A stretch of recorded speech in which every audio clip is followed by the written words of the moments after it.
Salut l'équipe, cette semaine j'ai une question pour vous. Vous préférez être un joueur All-Star, Jamal Murray ou Tobias Harris?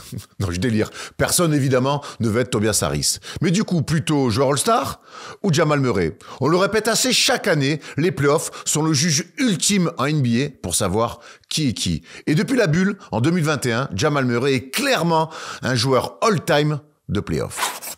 En même temps, rien de surprenant quand on y pense, car chaque grande discipline de ce monde a un Murray qui brille. Le cinéma a Bill Murray, le rugby a Murrayfield, le tennis a Andy Murray, la télé-réalité a les deux Murray, et donc les playoffs NBA ont Jamal Murray. Et il a brillé de mille feux après ce buzzer beater exceptionnel, déjà rentré dans la longue histoire des playoffs. Sans oublier évidemment le sum intergalactique d'Anthony Davis, lui aussi devenu légendaire. Jamal Murray n'est peut-être pas encore officiellement un joueur All-Star, mais il est à coup sûr un joueur ultime de la post-season. Et ils sont nombreux, les joueurs All-Star, à nous avoir beaucoup déçus en play-off. En revanche, l'inverse n'existe pas. Alors vous préférez être qui ?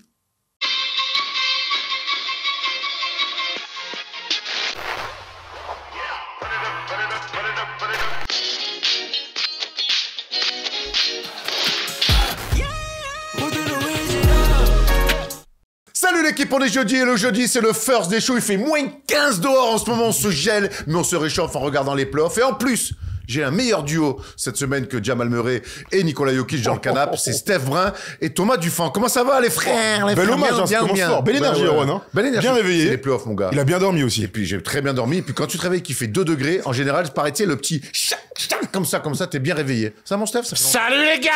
Oh Old school baby, on est des OG. Ah ouais. Magnifique veste, hein, bien équipé, beau tissu. Merci champion, merci Erwan. Parce que c'est pas merci de parler dans le micro, bâtard. Merci champion, merci Erwan, merci. Voilà, j'avais une requête, j'aimais beaucoup cette veste. Donc merci à la livraison champion et merci d'avoir fait l'intermédiaire, Erwan. Exactement, mais merci à nos amis. Hein. C'était la veste du All-Star Game. La veste du Exactement. All-Star Game, c'est français. magnifique. Magnifique. Elle te scie à ravir. Merci. Bravo, j'aime aussi ton petit tissu, tes couleurs d'été, même si la température... C'est Milan mi-coton. Ouais. Milan, Là mi-coton. c'est ambiance anglette. Un peu anglette. Et bon, j'ai quand même une grosse doudoune hein, pour affronter le froid dehors. Il manque les Sebagos, si tu veux vraiment Ouais, faire... mais elles sont arrivées. Ou les birks. Ou les bières. petites bières. C'est vrai que Sebagos, ça fait plus la boule, tout ça. Ouais. Les bières, c'est La plus, boule des pains. La boule des pains. Allez, on va se lancer dans l'émission. On va d'abord vous annoncer quelques petites choses comme d'habitude, puisqu'il y a des trucs qui vont arriver comme Bilal Koulibaly qui vient cet après-midi. Donc on est jeudi et vous retrouverez l'interview, l'entretien, on espère le plus long possible avec Bilal, dimanche midi sur la chaîne YouTube. On va se régaler à voir Bilal. On a plein de choses à lui demander. On a prévenu Bilal que ça dure 2h30 parce qu'on a vraiment beaucoup de choses à aborder. Ouais, écoute, je l'ai booké jusqu'à demain matin. Voilà, donc, Ça devrait le faire alors. t'as une question à poser à Bilal, Steph? On pourrait lui remettre tout à l'heure si tu veux. T'as une petite question? Laissez-moi réfléchir. ben Vous voilà. Vous me prenez un peu, je vous très Vous prenez dépourvu.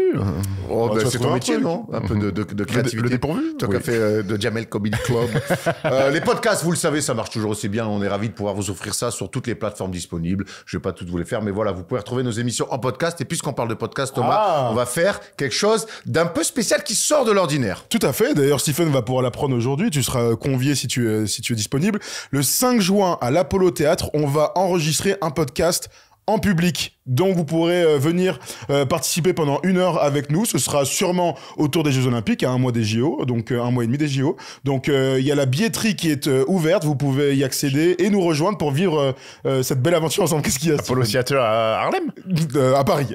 On a la prochaine fois ce sera Next à Paris. step, next Ah, ce sera à step. New York. Mais voilà, en tout cas, on est ravis de faire ça. Ça faisait très longtemps qu'on n'a pas fait des trucs en public, Vous aimez bien filmé, Vous êtes etc. à l'aise en public, tranquille. Oui, C'est trop bien, c'est trop bien de faire des Je sais trucs pas, en je pose des public. questions. Bah oui. Des surprises, des petits cadeaux. On va Félicitations. prévoir des petits trucs, on prévoit des petits trucs sympas. Ouais. Bon, allez, ils sont intenables là sur le canapé. Du coup, on va se plonger dans le sommaire. Un peu de discipline, Stephen Brun, s'il te plaît. D'accord, on n'est pas les sangliers ici. Le sommaire avec des news, forcément. On va revenir sur les dernières ces matchs dans les séries, notamment le Miami-Boston hier soir, la plus fraîche. On va revenir aussi sur les New York Knicks qui mènent 2-0 face aux Sixers. Il y a beaucoup de choses à raconter. Donc voilà, ça sera dans les news. Le débat, évidemment, sur la série entre les Clippers et les Mavs. Qui sortira vainqueur de cette série? Pour l'instant, il y a un partout. Il y a là aussi beaucoup de choses à raconter. On fera une palette. On reviendra, évidemment, on n'a pas le choix, sur le tir. Le buzzer beater. terrible de Jamal Murray qui a fait pleurer les fans des Lakers. Thomas a fait nuit blanche derrière. Hein. Je suis pas Les bien. arbitres sur le mec qui aurait voulu être meilleur défenseur de l'année. Quelque part. Le Ouais, lendemain de sa déclaration. On va analyser tout ça. Est-ce que c'est un bon choix d'avoir fait en sorte que ça soit Anthony Davis qui défende sur Murray, ou est-ce que les Nuggets ont été plus malins que ça? On y aura une palette et on ouvrira évidemment sur le reste de la série. On finira par le quiz où Steph, ça fait longtemps que t'as pas gagné un quiz. Hein. Ça fait longtemps que j'ai pas joué surtout. Non, aussi, mais ça fait longtemps que t'en as pas gagné. Hein. Bah, peut-être que je suis à 0 sur 4. Ah voilà, tu fais moins le mariole hein, quand c'est pas le kick à ding, Ah, ça tacle le Moscato Show, la famille, comme ça. L'autre, il va venir en bas, Vincent, il va me dire alors, qu'est-ce que tu racontes? Tu es pas content? J'ai rien dit, Vincent. Allez, les news.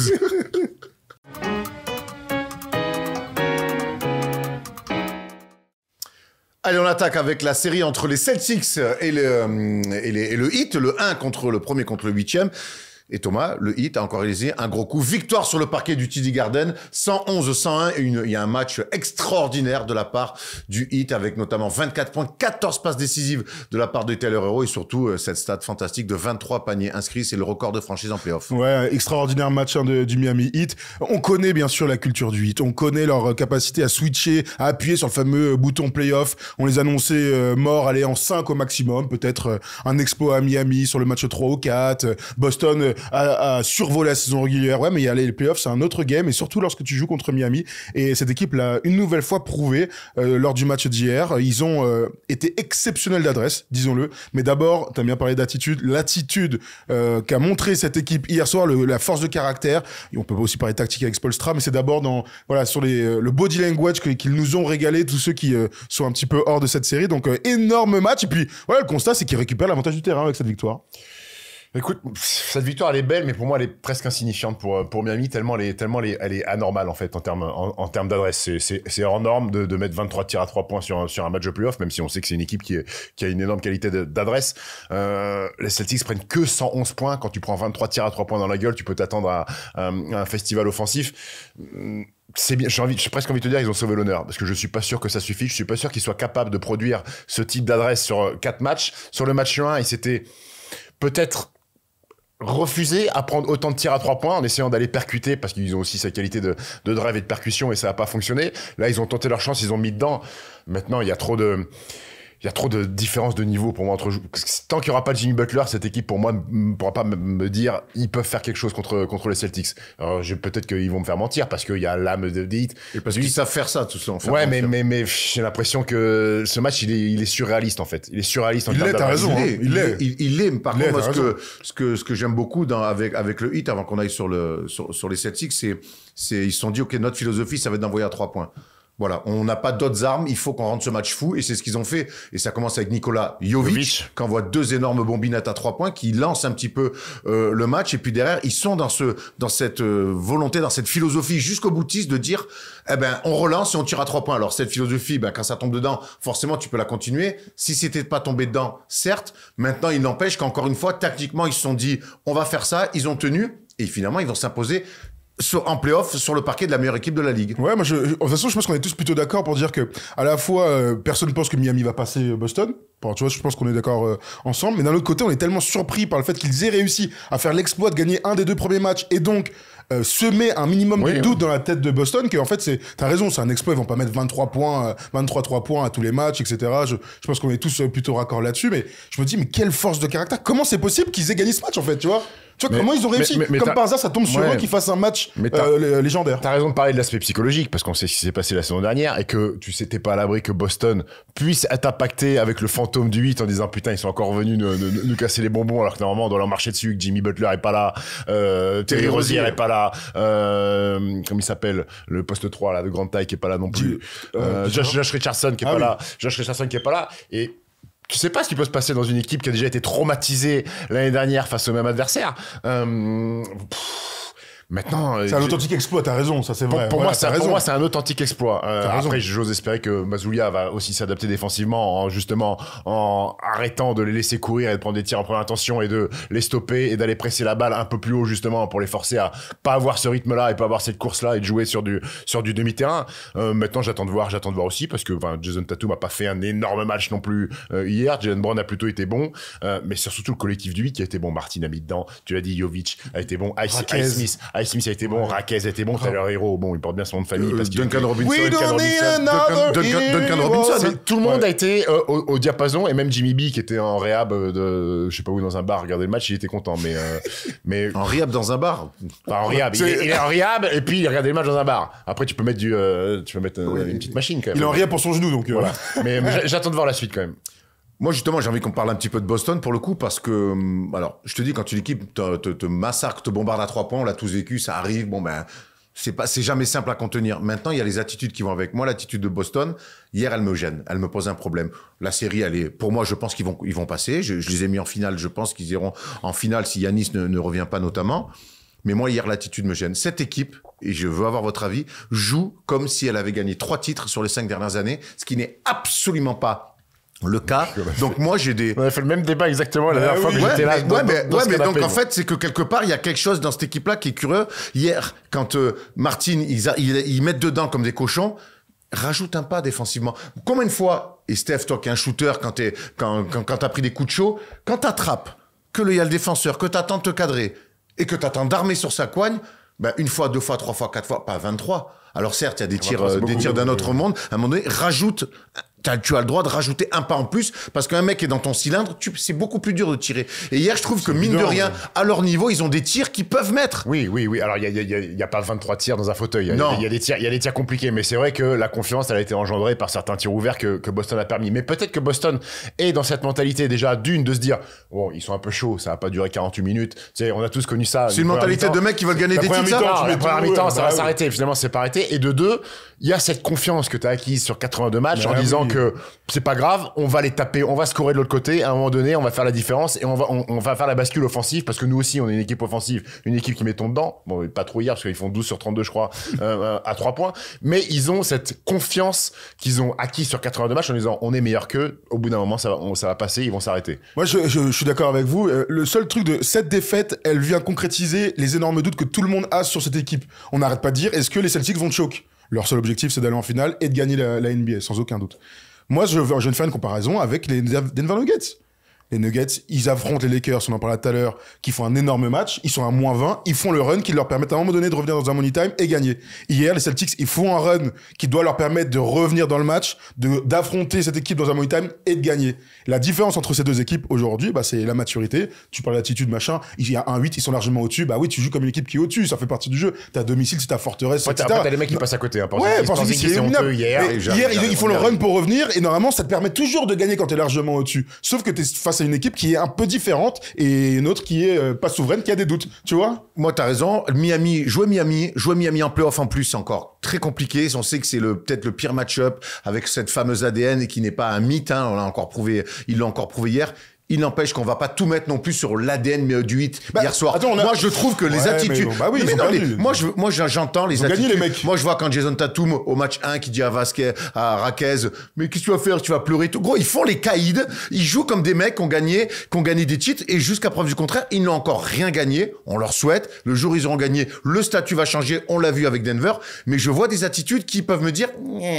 peut-être m'inquiéter un petit peu. Maintenant, le grand changement cette année chez les Celtics, c'était aussi amené par 2 joueurs, Porzingis et Jrue Holiday. Hier soir, les deux, ils passent complètement au traviole. Porzingis qui a été très bon au match aller. On a aimé le fait que au match 1 où ils ont ciblé à l'intérieur, ils lui ont donné des balles, il a sanctionné, il est plus grand que Bam Adebayo, il est plus grand que tous les mecs parce que ça change beaucoup chez le Heat. Hier, il est clairement plus grand. Hier, mon gars, il s'est fait repousser, il finit à 6 points, à 1 sur 9 au tir. Le seul panier qui marque, c'est le claquette dunk. Moins 32 de plus-minus. Franchement, oui, bah quand ta troisième option qui te permet d'avoir de l'alternance passe autant à côté, bah ouais, tu vas perdre le match. Il a été dramatique, et Jrue Holiday, qui est censé être un stopper défensif, bon, sur ce registre-là, il a été battu aussi.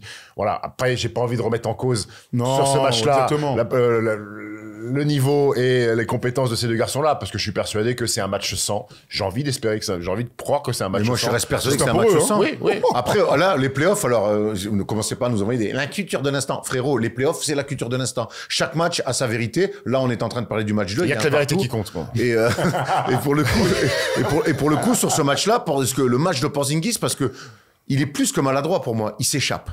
Il fait un truc que je déteste, il s'est échappé. Et ça nous rappelle le Porzingis qu'on n'aimait pas côté New York. Après, il est souvent très loin du cercle. Hein. Ben, c'est ce que je te dis, c'est ce qu'on appelle s'échapper. Il a eu des hooks, il est court et tout. Mais après, Porzingis, son grand changement de profil, de maturité, il est là-dessus. 2 matchs de play-off, le premier match il a assumé, le deuxième match il a pas assumé. On lui souhaite qu'il y en ait une vingtaine, hein. Exactement, bien sûr. En tout cas, ça va être intéressant le match 3. Le match 3, ça sera à Miami. Mais toi, tu l'avais senti le coup un petit peu hier. Un tout petit peu. Un tout petit peu. C'est ce que tu nous avais dit dans Clutch d'ailleurs. Maintenant, le truc avec cette équipe du Heat là, ils sont capables de tous nous surprendre. Je te dis pas que je vais la jouer la cote, hein, parce que je pense pas qu'ils vont prendre le match 2. Même pas aller à 7 et quelques la cote 8. Mais ils ont ce truc jusqu'à ce qu'ils soient éliminés, donc morts. Et ben ils sont capables de prendre un match. L'année dernière, de prendre un match face aux Nuggets en finale, c'était un authentique exploit. Donc, écoute, pourquoi pas une zone match-up en 48 minutes, un Tyler Hero qui fait un bon match en play-off. Pourquoi pas? Voilà, ils sont capables. Il serait pas un peu médium celui-là? Ce que je dis hier, c'est que évidemment, j'allais pas mettre de l'argent parce que ça paraissait fou. Dis-moi si je vais être heureux un jour dans ma vie. Tu es déjà heureux dans ta vie, Erwan. Ah bon? Merde alors. Heureusement. Hein. Mais tu vois, on en a beaucoup parlé pendant toute la saison et on verra à la fin de la série ce qu'on dira. Mais t'as été très dur sur eux pendant la saison régulière avec cette équipe du Heat. Dur, ça leur a fait mal d'ailleurs. Tu les as touchés. Mais, en tout cas, t'avais envie pas qu'ils s'effondrent, mais qu'ils se fassent sortir pour dire bon bah voilà, tu peux pas être une saison régulière moyenne et de faire des super playoffs. Mais ils ont vraiment un truc à part dans cette franchise. Tu vois, c'est vraiment le constat que moi je fais des 5 dernières années. Il y a pas 2 franchises comme eux qui sont capables justement d'appuyer sur le bouton et ils l'ont prouvé hier soir. Ça, on l'enlèvera pas. Il y a un coach qui, pour moi, l'un des meilleurs coachs NBA qui tactiquement arrive, malgré l'absence de joueurs majeurs, Terry Rozier et Jimmy Butler, c'est une catastrophe pour eux qu'ils soient pas là. Ils arrivent quand même à être yeux dans les yeux. Maintenant, une série, c'est très long. Moi, encore une fois, je dis que Boston va passer, mais... On est d'accord, ça. Et puis il y avait gagné le match. Il y avait le paramètre du match 1 où ils sont quasiment inexistants sur le match 1. Il y avait une qualif en play-in 48 heures avant. Ils étaient arrivés un peu cramoisis. Ils viennent d'apprendre que Butler, c'est fini. Ils viennent d'apprendre que Butler, c'est terminé. Donc le match 1, il y a quand même beaucoup de circonstances qui étaient contre eux face à une équipe de Celtics qui était là, qui était opposée, qui les attendait au tournant. Voilà, là, ils ont dû refaire un petit peu de jus. Mais bon, moi, je continue à dire que sans Jimmy Butler et sans Terry Rozier, à un moment donné, tu vas être court sur pattes. Je suis pas sûr que Tyler Hero, joueur fantastique, soit capable de faire 14 passes D comme ça. Je suis pas sûr que Jovic, qui est sur une progression comme ça, on l'avait vu déjà, Mani, il avait été plutôt intéressant. Je suis pas sûr que ces mecs-là soient capables de jouer à ce niveau-là pour gagner 4 matchs, en fait. C'est ça ma vraie interrogation. De toute façon, personne tombera sur Miami s'ils sont éliminés par les Celtics. Moi, ce que je dis de Miami surtout, c'est qu'avec cet ADN, cette manière de jouer, ce coach exceptionnel, ces joueurs que tu arrives à inventer, c'est quand même dommage que tu n'arrives pas à te construire des équipes où tu es un peu plus favori plutôt que d'être tout le temps underdog. C'était ça le point. On en parlera à la fin de cette série et on verra ce qu'il y en est. On va enchaîner avec les Knicks face aux Sixers. Les Knicks, j'ai noté 2 choses pour attaquer cette série. Dis-moi tout. C'est énorme intensité. Oui. C'est une intensité énorme et énorme erreur d'arbitrage parce qu'on ne peut pas faire comme si de rien n'était. Alors certes, ça profite aux Knicks sur le match 2 qui vont s'imposer 104-100. Alors un match qui était clairement promis aux Sixers. Et puis il y a Steph, je vais te lancer, j'allais dire 7 fautes d'arbitrage. C'est 2 fautes d'arbitrage coup sur coup. 3. La faute, 3 même. La faute sur Tyrese Maxey, il lui tire le maillot. Oui. Là, le temps mort demandé par Igners qui n'est pas accordé. Et il y a une faute de Josh Hart aussi qui est pas sifflée. Regarde, ce qu'a dit Joel Embiid. Cette défaite est pour la Ligue. C'est pour les foutus arbitres. Je déteste mettre le sort du match sur eux, mais je suis certain que le rapport des 2 dernières minutes va tomber et que l'on verra ce qu'il s'est passé. Et il avait raison pour le coup, là, Joel Embiid. Le rapport est tombé et la Ligue a donné, a déjugé les 3 arbitres en gris. Ça va pas leur donner une victoire. C'est vrai que non, ça va pas leur donner une victoire. Par contre, ce qui est sûr, c'est que c'est pas ce qu'on a envie de voir sur une fin de match de playoff. Non, c'est dommage parce que Maxey, qui est clairement, quand il tire le maillot, c'est pour ça qu'il est déséquilibré, qu'il n'arrive pas bien à attraper la remise en jeu. C'est presque une faute intentionnelle, quoi. Ouais. Normalement, en France, c'est antisportif de lancer possession. Dans le sport, on tire pas les maillots, quoi. Tu serres la main et tu vas au vestiaire. Donc, oui, c'est malheureux que ça se termine comme ça. Maintenant, j'ai pas envie de tomber non plus sur les Knicks qui ont fait, en termes d'abnégation, qui est fantastique, qui mettent un tir à 3 points, ils sont derrière, ils se battent sur la remise en jeu, ils plongent sur les ballons et DiVincenzo remet un tir à 3 points. Mais, pour moi, c'est une série qui est loin d'être finie. C'est une série parce que là, ce qui s'est passé, je pense que les Sixers, ils ont bien la haine. Et que Jojo Embiid, même à 50, mec, tu le vois, je vais pas dire qu'il me fait mal au cœur. Mais moi, j'aimerais bien voir la gueule de sa genouillère. Je pense qu'elle fait 3,5 kg, sa genouillère. Il y a des armatures en fer partout. Mec, il est à 50 ou 60%. Et c'est pour ça que tu parlais de Porzingis qui fuit. Il fuit pas, mais il prend 9 tirs à 3 points. Et j'aime pas quand Joel Embiid prend 9 tirs à 3 points. C'est trop pour moi. Alors qu'il doit être dans la raquette à détruire tout le monde parce qu'il n'y a pas un mec qui peut l'arrêter, même si Hartenstein est plutôt vaillant et qu'il était très bon d'ailleurs, il est bon sur cette série. Mais je sais pas, moi je vois match 7, hein. Il faut que Jalen Brunson s'enclenche un peu en termes de réussite parce que les pourcentages sont cata sur les 2 premières rencontres, mais t'as des soldats, Josh Hart prend 15 rebonds encore, je crois. T'as des mecs qui sont vaillants, t'as des mecs qui ont du cœur à New York. McBride qui est sur le premier match qui met 21 pions sur le match 1, c'est lui qui fait la diff. À voir si ça peut tenir parce que là en termes des soreuses on parle Josh Hart 48 de toute façon il a c'est heureusement qu'il a Precious Achiuwa qui avait donné des bonnes minutes en séance régulière. Tu l'as sur la moitié du match. Frérot, merci pour tout, va t'asseoir, tu as plus. Ah bon, ok, d'accord. Il peut pas donner 10 minutes Precious Achiuwa pour moi. Mais j'aimerais qu'on revienne sur plusieurs choses. D'abord Embiid, évidemment, c'est ce qui nous intéresse le plus, Thomas. Steph dit il est à 50-60%. Moi, je suis assez d'accord avec ces pourcentages-là. Alors, j'ai vu un commentaire qui est très intéressant qui me disait mais Erwan, Embiid peut pas trop aller à l'intérieur parce que son genou justement lui fait mal. Mais par contre voir Embiid trop au large, c'est aussi ça qui peut les faire déjouer. Je vais rien enlever à l'arbitrage qui fait la bascule du match parce que Therese Maxey est fantastique, mais Joel Embiid il doit mettre Hartenstein et Mitchell Robinson beaucoup plus sur des foul trouble. Ce que fait Zubac avec Tonton Gafford. Non mais vous avez raison, c'est toujours dur de parler de mecs qui sont pas à 100%. Le problème c'est que c'est les playoffs et que Joel Embiid est jamais à 100% pendant les playoffs. Tu vois, moi c'est ça qui me frustre et oui, quand je prends le match 1, le match 2, voilà, quand je focus sur cette année, bien sûr que je suis déçu même pour les fans des Sixers, tu dis mais qu'est-ce que ça donnerait, il serait sûrement peut-être à 0-2, enfin 2-0 à un partout. C'est quand même effrayant de voir ce qu'il fait quand même à 60%. Voilà, exactement. Il est dominant, il n'y a pas de doute là-dessus. Mais le problème, c'est qu'il perd des matchs. J'ai bien compris. C'est quand même effrayant de voir ce qu'il fait en n'étant pas à 100% de ses moyens. Joel Embiid est un bon joueur. Merci pour l'info. N'hésitez pas à intervenir. Mais la frustration, elle est terrible parce qu'il est jamais, il est terrible. Il a jamais fait de playoff à 100%. Tu vois, c'est ça que je vois. Donc, oui, on peut en parler autant qu'on veut. À l'heure actuelle, ils sont menés 2-0 et que genou à 60% ou à 100%, le constat, c'est qu'il y a une série à jouer. Autre clé du match, la défense de Nick Nurse. Les choix défensifs de Nick Nurse sur Jalen Brunson. Tu dis que Jalen Brunson, il a des petits pourcentages. Oui, mais parce que défensivement, il a fait le choix de mettre Kelly Oubre et Nico Batum, qui sont des joueurs plus grands que lui, qui en vitesse le suivent. Et par leur envergure, il l'oblige à forcer. Et c'est vrai alors il a été plutôt bon dans la passe pour les trouver sur des petites surtout passes. Surtout sur le match 1 dans le coup de chaud à la fin. Là, avec Hartenstein. Mais pour l'instant, le plan anti-Brunson marche plutôt bien côté Sixers. Ouais, il marche bien. Et je pense que Nick Nurse doit avoir les boules de se dire on est mené 2-0 alors que Jalen Brunson a plutôt été contenu jusque-là avec il fait 8-24 je crois sur le match 2 et sur le match 1 il est encore pire je crois en termes d'adresse. Il fait 7 29 non ou un truc comme ça non. Et c'est bien, on sait que Nico est capable de défendre du poste 1 au poste 5, on l'a vu cette année. Après il y a des mecs qui je pense que Nick Nurse, que McBride lui plante 21 points match 1, gros, c'est pas prévu sur le scouting report. Bon. Je suis pas sûr que t'as prévu que McBride te mette 21 pions, même si c'est un mec qui a des qualités, capable de mettre des... Il met 21 dans un match où DiVincenzo est pas très bon aussi, il prend un peu sa place. Oui. Après, sur le match 1, Josh Hart qui met 2 tirs à 3 points de l'espace aussi. Moi, la bascule, elle est surtout là. Ça, c'est pas prévu au programme non plus. Pour moi, la bascule, elle est surtout là. C'est l'adresse extérieure de Josh Hart. Les deux bascules, c'est ça, c'est Josh Hart qui met dedans. Il a des pourcentages, on sait qu'il est capable de mettre. Il avait mis 40 points une fois avec les Blazers. Il est capable de mettre, mais de mettre aussi régulièrement sur des matchs de playoff comme ça avec une intensité et des enjeux, il est magnifique. La bascule, elle est incroyable. Pour revenir sur Jalen Brunson, je trouve que c'est clairement une excellente nouvelle pour les Knicks. C'est une excellente nouvelle d'être à 2-0 alors que le gars passe à côté. Je remets quand même en perspective un truc, c'est que oui, il a des pourcentages cata. Et dans le basket aujourd'hui, si t'es pas à 50%, t'es un vieux joueur. Mais il y a tellement d'autres aspects où tu peux être ultra dominant dans un match de basket sans être forcément à des très hauts pourcentages. C'est le général de son équipe, c'est le seul créateur de son équipe. À chaque fois qu'il y a un décalage, c'est parce que la défense est archi focus sur lui. C'est pour ça que Josh Hart, que DiVincenzo, que Deuce McBride ou Hartenstein arrivent à performer parce qu'ils ont des grands tirs ouverts. Alors c'est du très haut niveau bien sûr, mais c'est parce qu'ils sont tous en train de le regarder. Il a que des 1 contre 1 difficiles, il tente des trucs, franchement il les a mis toute la saison, à voir s'il arrive à switcher, à mettre ses tirs à lui en playoff. Je suis pas sûr qu'il le fasse, mais en tout cas il arrive à avoir un énorme impact. Mais c'est aussi un test pour savoir si Jalen Brunson est un énorme joueur NBA. C'est sur les playoffs que tu vois. Tu me parles des défenses en playoff, je crois qu'il y a 14 scores en dessous des 100 points, donc là tu t'aperçois que c'est quand même un autre basket que quand c'est régulière, mais tu t'aperçois que les superstars, playoff ou pas playoff, elles font, Lucas, il a plus de 30 pions de moyenne, Joel Embiid, il a plus de 30 points de moyenne, Jalen Brunson, il est en deçà de ses standards par rapport à la saison régulière. C'est là aussi où tu vois si le mec est capable. Alors, il a été très bon à Dallas en playoff, où il a fait des cartons, mais c'était dans un contexte différent, où c'était pas le go-to guy de l'équipe. Il n'y avait pas Lucas était blessé.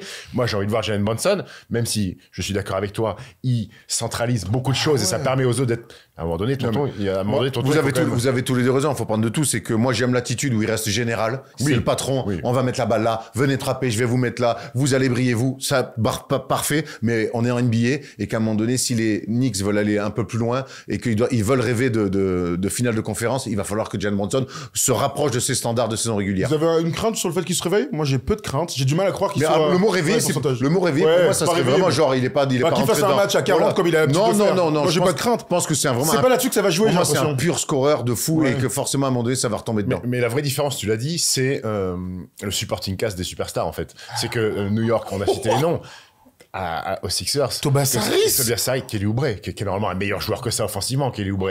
Je dis pas que... Kelly Oubre, il a vraiment le profil du parfait... Encore défensivement, ça va. Mais il a, Kelly Oubre, le parfait profil du mec qui en playoff peut pas exister. Pourtant, il fait une saison très solide, hein, très solide. Le basket augmente trop. Arrête les blaires, arrête les trucs, là. Le basket est trop joueur à sauce, là, j'en peux plus, quoi. Bon, en tout cas, ce qui est sûr, c'est qu'il y a 2-0. Tyrese Maxey a fait gagner son équipe. On va y aller. Tyrese Maxey a clairement fait gagner son équipe et il part avec une défaite. Ça doit être quand même... Tyrese Maxey qui vient d'être donc élu MIP cette semaine, il fait en play-in, je l'avais trouvé un peu décevant face à Miami, c'était passé. Là, les 2 matchs qu'il fait face aux Knicks, c'est lui le meilleur joueur des Sixers sur ce début de série, clairement. Il est extraordinaire, déjà dans le match 1, mais dans le match 2, ben oui, il est censé faire gagner son équipe. Ouais, c'est la première option de son équipe, t'as raison. Il est magnifique. Dans les intentions, l'équipe lui ressemble. Alors bien sûr, il y a Joel Embiid qui a des ballons, encore heureux, mais c'est lui qui prend toutes les décisions de fin de match. À l'image de CJ McCollum aux Pelicans, à l'image de Jalen Brunson, tu vois, à l'image de LeBron avec les Lakers, il y a un mec comme ça qui sort de la mêlée, tu gagnes, tu perds, mais en tout cas, ou Shea, bien sûr, avec OKC. Donc, moi, il me surprend, il me fait kiffer, son trophée est clairement mérité.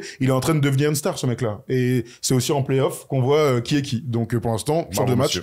Bravo. Faut gagner des matchs maintenant. Oui, alors faut gagner. Si tu perds au premier tour, ça aura quand même moins de saveur, même si sa saison est exceptionnelle. Après, on se rappelle que au début de saison, quand la saison commence, tout le regard est braqué sur lui. Harden est parti. Est-ce que tu as les épaules pour faire un one-two punch avec Joel Embiid? Oui, monsieur. De le faire. J'ai les épaules. Il a l'épaule. Bravo. Et par rapport au trophée de MIP, un petit truc que je voulais dire, c'est que alors, vous avez vu que Kobe White est deuxième. Tu veux faire l'édito? Tu veux faire l'édito? Un coup de gueule? Non, pas un coup de gueule, mais on a vu sur les 10 dernières années, voilà, Ja Morant, Paul George, on a vu, là, on regarde les votes pour le trophée du MIP de cette année. Kobe White est donc deuxième, troisième pour Şengün, Jalen Williams et Jalen Brunson en 5e position. Franchement, pour moi, le MIP, et on en parle souvent ensemble, c'est un gars qui sort de nulle part et qui explose. C'est vraiment ça que j'ai en tête, c'est comme ça qu'on a grandi. Là, depuis 10 ans, on récompense des mecs qui étaient des vrais bons joueurs, Maxi était à 20 points l'année dernière, et qui deviennent des stars. Je trouve que on devrait limite créer un nouveau trophée. Tu voulais mettre qui cette année? Moi, j'aimais bien Kobe White. J'aimais bien Kobe White. Kobe White, il a fait les saisons à 15 pions avant. L'année dernière, il est honteux, mais avant, il joue au basket quand même. Clairement, t'as raison, mais on voit la progression d'une saison à l'autre. Sinon, c'est ça le MIP. Tu dis, Maxi est en train de devenir une superstar. Est-ce que Kobe White est pas en train de devenir une superstar? Il est pas dans le même contexte? Bah non, lui il est All-Star, il me fait penser à Ja Morant, il me fait penser à Paul George. Non, mais quand il gagne le MIP, c'est l'année où il devient All-Star, tu vois. Là, Kobe White, il est pas du tout All-Star, c'est un bon joueur pour l'instant. Donc moi j'aurais bien aimé qu'il y ait un nouveau trophée, un espèce de truc Rising Star ou je sais pas, un truc du mec qui casse un plafond, ça devient une star. Et le MIP reste le mec qui passe de 10 minutes de temps de jeu à 25. On a toujours connu le MIP comme ça, mais c'est vrai que c'est un petit peu changé. Il y a 10 ans. La prochaine, ça sera Victor qui aura le MIP. Non. Il y a 35 par match. Non, mais pourquoi pas, tu vois? S'il passe de 20 à 28. Ah, il a raison, en gros, c'est ça le truc. Ja Morant, il avait eu, on l'avait pas concept. Mais dans ce cas-là, il a raison, c'est ce que je te dis, il faudra un autre trophée. Un nouveau trophée. Ouais, Rising Star. Moi, j'aimais bien l'idée du MIP, du mec qui, comme Boris Dio, tu vois, qui arrive qui sort d'Atlanta, qui jouait pas. C'est ce qu'il va expliquer, en fait. Oui, c'est ça, mais je le rejoins. Du 9e homme à 3e joueur de son équipe. Bon, allez, on va enchaîner avec une autre série qui est aussi passionnante, et là aussi, il y a 2-0, mais il y a pas de problème d'arbitrage, en tout cas pas que je sache. Il y a surtout un problème qui s'appelle Anthony Edwards pour les Suns. Les Wolves qui mènent 2-0 donc, et Minnesota, clairement, qui domine les Suns, et on va d'abord aller sur Minnesota. Je voulais donner beaucoup de crédit, moi, à la saison des Jean-Marc Crédit, qu'on embrasse. Je voulais donner beaucoup de crédit à Minnesota pour leur saison régulière. Mais en playoff, c'est vrai que c'est là qu'on les attendait, et je voulais y croire, et je suis pas mécontent d'y croire, Tom. J'y crois. Pour l'instant, on y croit, on n'est pas sur... Ah non, moi j'y crois à fond. Je trouve que cette équipe-là, elle est emmenée déjà par un joueur extraordinaire qui va devenir un très très grand, et puis derrière il y a un coach, il y a un casting il y a tout qui va bien dans cette équipe. Ouais, moi je vais pas faire le pisse froid, mais je vais d'abord leur donner du crédit. T'as 2 matchs à domicile contre les Suns, on l'a dit, ils ont perdu tous leurs matchs de saison régulière contre eux, c'est le pire match-up, que des ailiers, beaucoup de talent, blablabla. Ils leur ont cassé la gueule sur les 2 matchs avec 2 physionomies différentes. Le premier, c'est Anthony Edwards qui est exceptionnel, où tu t'es largement dominant au rebond avec cette super séquence là, on aime le passage de témoin, on adore ce genre de truc. Le deuxième c'est différent, le deuxième c'est le rouleau compresseur avec un de tes second couteaux qui crève l'écran, c'est Jaden McDaniels. Donc tu vois, c'est deux matchs différents mais avec exactement les mêmes symptômes. Il y a une équipe qui est plus forte que l'autre, encore faut-il maintenant faire la même chose à l'extérieur. C'est pour ça qu'il y a 2 matchs de play-off, on a déjà vu des équipes mener 2-0 depuis qu'on fait des trucs ensemble et puis finalement perdre les 4 derrière. Je te dis pas que c'est ce qui va se passer, je te dis que pour l'instant, bravo à eux, crédit à vous, mais le plus dur commence en allant à Phoenix. Moi, ce qui est fort sur ces 2 premières rencontres, c'est que tu tiens une équipe qui peut éventuellement te mettre 130 pions sur un match avec Durant, Bill et Devin Booker, 2 fois en dessous de la barre des 100 points. Pour moi, je trouve que c'est une performance exceptionnelle, sachant que si tu fais le mathématicien, tu peux dire KD 30, Booker 30 et Bill 15, ça fait déjà 75 points à 3 joueurs. Ils n'existent pas. Ils détruisent. Alors, le jeu offensif de Phoenix est d'une pauvreté absolue, mais ils détruisent tout. Ils perdent 19 ballons encore, les Suns. Ils sont en travers complet, mais parce que Minnesota est une équipe exceptionnelle défensivement. Après, Frank Vogel... C'est un touriste. Ah, bon. Pour l'instant, heureusement qu'il est champion. Hein. Alors, moi, je veux bien. Alors, je suis d'accord. C'est dur de tomber sur un coach où il y a une équipe où il y a KD, où il y a Booker, où il y a Bradley Beal, où t'as tendance à te dire, ces mecs-là sont trop forts, je veux pas non plus proposer. Mes frères proposent en attaque, sur le match 1. C'est un scrimmage. Dramatique. C'est un scrimmage. C'est dramatique. Il se passe rien. Tandis que Minnesota, il y a du talent. Anthony Edwards, c'est fantastique. Alors, il y a cet ADN défensif. Mais en attaque, il y a des choses. Il propose des trucs quand même. Il y a le ballon, il bouge. Phoenix, les mecs, ils gèlent le ballon pendant 10 secondes, 15 secondes. Tu m'expliques laquelle des 2 équipes a un mélange de jeu sur le terrain? C'est clairement pas Phoenix. Oui, et quand tu fais face à une équipe qui est la meilleure défense de la ligue, il faut la faire travailler, gros. Tu peux pas battre une équipe qui défend comme ça en faisant une passe, un tir. Il faut faire bouger, il faut provoquer des rotations pour avoir des décalages. Les mecs, ils veulent marquer au bout de 5 secondes. T'es mort. Ça n'existe pas, gros. Qu'est-ce qu'on fait, du coup, chez les Suns? Qu'est-ce qu'on fait? On rend les clés, gros. Hop, merci, au revoir, l'année prochaine. De toute façon, cette équipe, elle est mal construite. Elle est mal construite, qu'on le veuille ou non, de faire venir. Moi, alors, Devin Booker est vraiment pas bon. Oui. Vraiment pas bon. Ouais. On va le voir là, c'est assez surprenant. Mais moi, le rôle de Bradley Beal, qui est le Suns qui a pris le plus de tirs sur le match 2. Alors plus de tirs, il a pris 17 ou un ils sont tous pareils, hein. Voilà. Oui. Moi je comprends pas le but, le projet autour de Bradley Beal chez ces Phoenix Suns. Alors il a longtemps été blessé dans la saison régulière, il est revenu petit à petit. Il a bien fini la saison. Il a bien correctement fini la saison. Quel est le rôle de ce garçon? Il a pas de rôle, hein. On lui demande d'être lui-même, mais sans que tu puisses être toi-même. C'est un gars qui a tourné à 32 points par match sur une saison NBA. C'est un ultra shooter, scorer, etc. Mais il a jamais capable d'être un défenseur élite. Ouais, bon, ça fait 8 ans. Les mecs qui n'ont pas défendu depuis 5 ans, j'ai toujours du mal à me dire que tout d'un coup, hop, ils vont switcher. Mais bon, ça, c'est un autre débat. Mais il y a personne qui joue comme il est censé jouer. Il y a que KD qui fait son truc parce que c'est un joueur hors norme, mais qui ne peut plus porter une équipe, donc il va faire ses trucs, il va mettre ses poins, il va jouer un contrat. Que des tirs par lui-même, hein, KD. Que des tirs par lui-même. D'ailleurs, pour chacun des mecs, Devin Booker, on lui demande, il faut que tu sois à la fois contrôleur de gestion de tempo, scoreur, passeur. Mais gros, c'est pas ça. Devin Booker, c'est un scoreur. Tu lui mets Chris Paul à côté, tu fais, maintenant tu vas marquer des points, tu vas mettre 40 dans la série, et on va se faire kiffer. Mais là, la structure d'équipe est pas bonne, ils défendent pas, il y a pas de mouvement. En sortie de banc, ils s'envoient Eric Gordon qui fait exactement la même chose que les autres, c'est-à-dire il est là pour mettre des pantons. Il y a pas de hiérarchie, il y a pas de role player, il y a pas de. Ils sont tous là pour mettre des pâtons. Alors, tonton Nurkic, il est là à l'intérieur. Bon, il prend 4 rebonds. Il prend 14 au deuxième, donc il est un peu plus dans la lutte. Très triste. C'est pour ça que Thomas, moi je dis il y a 2-0, et je trouve, et en plus les deux défaites pour moi, c'est 2 manières différentes. C'est Anthony Edwards extraordinaire. Et ensuite, c'est le collectif fantastique avec un mec qu'on n'attend pas qui met 25 points. Par contre, les 2 constantes de ce match-là, c'est qu'ils se font détruire à l'intérieur. Mais oui, c'est ce que j'ai dit. Et c'est que sur la dureté. Donc, je vois pas parce qu'ils vont à la Phoenix, alors il va faire peut-être Si, je pense que le fait d'aller à Phoenix, non, même pas à cause qu'il fait chaud, arrête. Bon, on voit les sables de Rudy Gobert, je t'aime. Par moi, il est pressé, Serravino en régie, pour m'envoyer des gueule. J'allais y arriver à Rudy Gobert. Bon, Rudy est magnifique, et c'est peut-être l'image de ces matchs, c'est qu'il est ultra dominant et qu'ils n'ont pas de réponse à la taille et aux capacités défensives de Rudy Gobert, sans aucun doute. Moi, j'ai juste que il a mis un fadeaway avec la faute et il a fait un coast-to-coast au match 2. Il est chaud. Ce qui est intéressant avec Rudy, c'est qu'on se souvient qu'Utah, en playoff, son rôle diminué, son temps de jeu diminué. Là, il y a rien. Ce qu'il fait en saison régulière, il le fait en playoff. Et ça, c'est une première pour Rudy Gobert. Sur les 2 premiers matchs. Mais je sais. On va parler des autres matchs qui ne sont pas joués. Je sais pas pourquoi. On est là, on argumente sur Phoenix. Il est en bruit. Ouais, il est pas content. On est passionné. Parce que Erwan, il pense que les Wolves vont être champions, visiblement, mais sur 2 matchs de playoff. N'importe quoi, mais t'es en train d'essayer de me dire que Phoenix... Attends, la série n'a pas vraiment commencé parce que Phoenix... Non, j'ai pas dit ça. Mais gros, ils se sont fait détruire. Qu'est-ce qui va se passer à Phoenix? Alors, j'aimerais on mette un replay de ma première phrase. J'ai beaucoup de crédit à une équipe qui a joué à domicile. Qui, encore une fois, je vais pas répéter ce que tu viens de me répéter de ce que j'avais déjà dit. Je te dis juste que les séries changent quand elles changent de ville. Ça fait 20 ans qu'on regarde. Hop, je t'ai eu là. Ouais, bravo.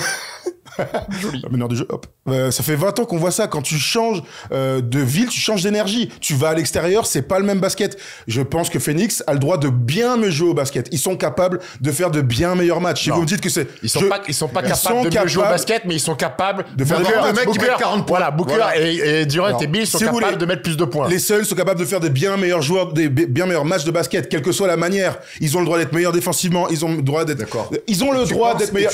Et tu penses, parce que c'était le point de départ, et tu penses que s'ils font ça, du coup, ça va changer la gestion de Rudy, notamment? Ben, bien sûr que oui, bien sûr. S'il y a une meilleure énergie, si tu cours plus, si t'es plus adroit, si les ingrédients que tu mets à la base sont juste meilleurs, bah forcément, tu causes des problèmes différents à cette équipe qui, pour l'instant, est totalement souveraine. Donc là, si on va dans votre sens, enfin, en tout cas dans le tien, il y a 4-0, il y a rien à dire. On est plutôt dans ce sens-là, plutôt qu'une série qui pourrait durer. Je pense que tu te trompes. Mais Erwan, t'es quand même conscient que c'est pas pareil de jouer à l'extérieur à domicile. À domicile, t'as ce surplus de motivation que tu me filoches chez toi. Donc forcément que Phoenix va être meilleur. Ils vont forcément être meilleurs en jouant à domicile. Maintenant, être meilleur, est-ce que ça veut dire automatiquement battre cette équipe de Minnesota? C'est un autre débat. Je suis pas sûr. Tout à fait. Je suis pas sûr parce que tu me dis ils vont défendre mieux. Ils prennent pas beaucoup de points non plus. Ça c'est vrai. Phoenix, hein, ça va pas sur les 115 ou sur les 120 points. Voilà. Mais le problème c'est que moi je vois pas comment ils peuvent battre cette équipe. Je vois pas comment, à l'intérieur, que ce soit Rudy, que ce soit Nasrid et tout ça, je vois pas comment... Ils ont réussi à le faire 3 ou 4 fois pendant la saison régulière. Je veux dire, ça n'existe, ils l'ont fait. Je te dis pas... Ils l'ont fait. Je te dis pas qu'ils vont se faire sweeper. Je te dis que moi, quand je vois sur les 2 premiers matchs, c'est à domicile, t'as l'avantage du terrain, très bien. Mais en tout cas, je vois que la philosophie de jouer grand, la philosophie d'appui là où ton projet, tout ce que tu as pensé il y a 2 ans en faisant venir Rudy Gobert associé à Karl Anthony Towns, ben en fait, tu as été en play-off et il y a rien qui change. C'était un peu le cas avec Utah par moment. Je trouve que Utah, il le faisait dès le début. Mais je dis juste que là, pour moi, t'as des certitudes sur 2 premiers matchs réussis. Le truc des playoffs, c'est que c'est long et qu'une série de playoffs, c'est long. C'est ce que j'essaie de dire.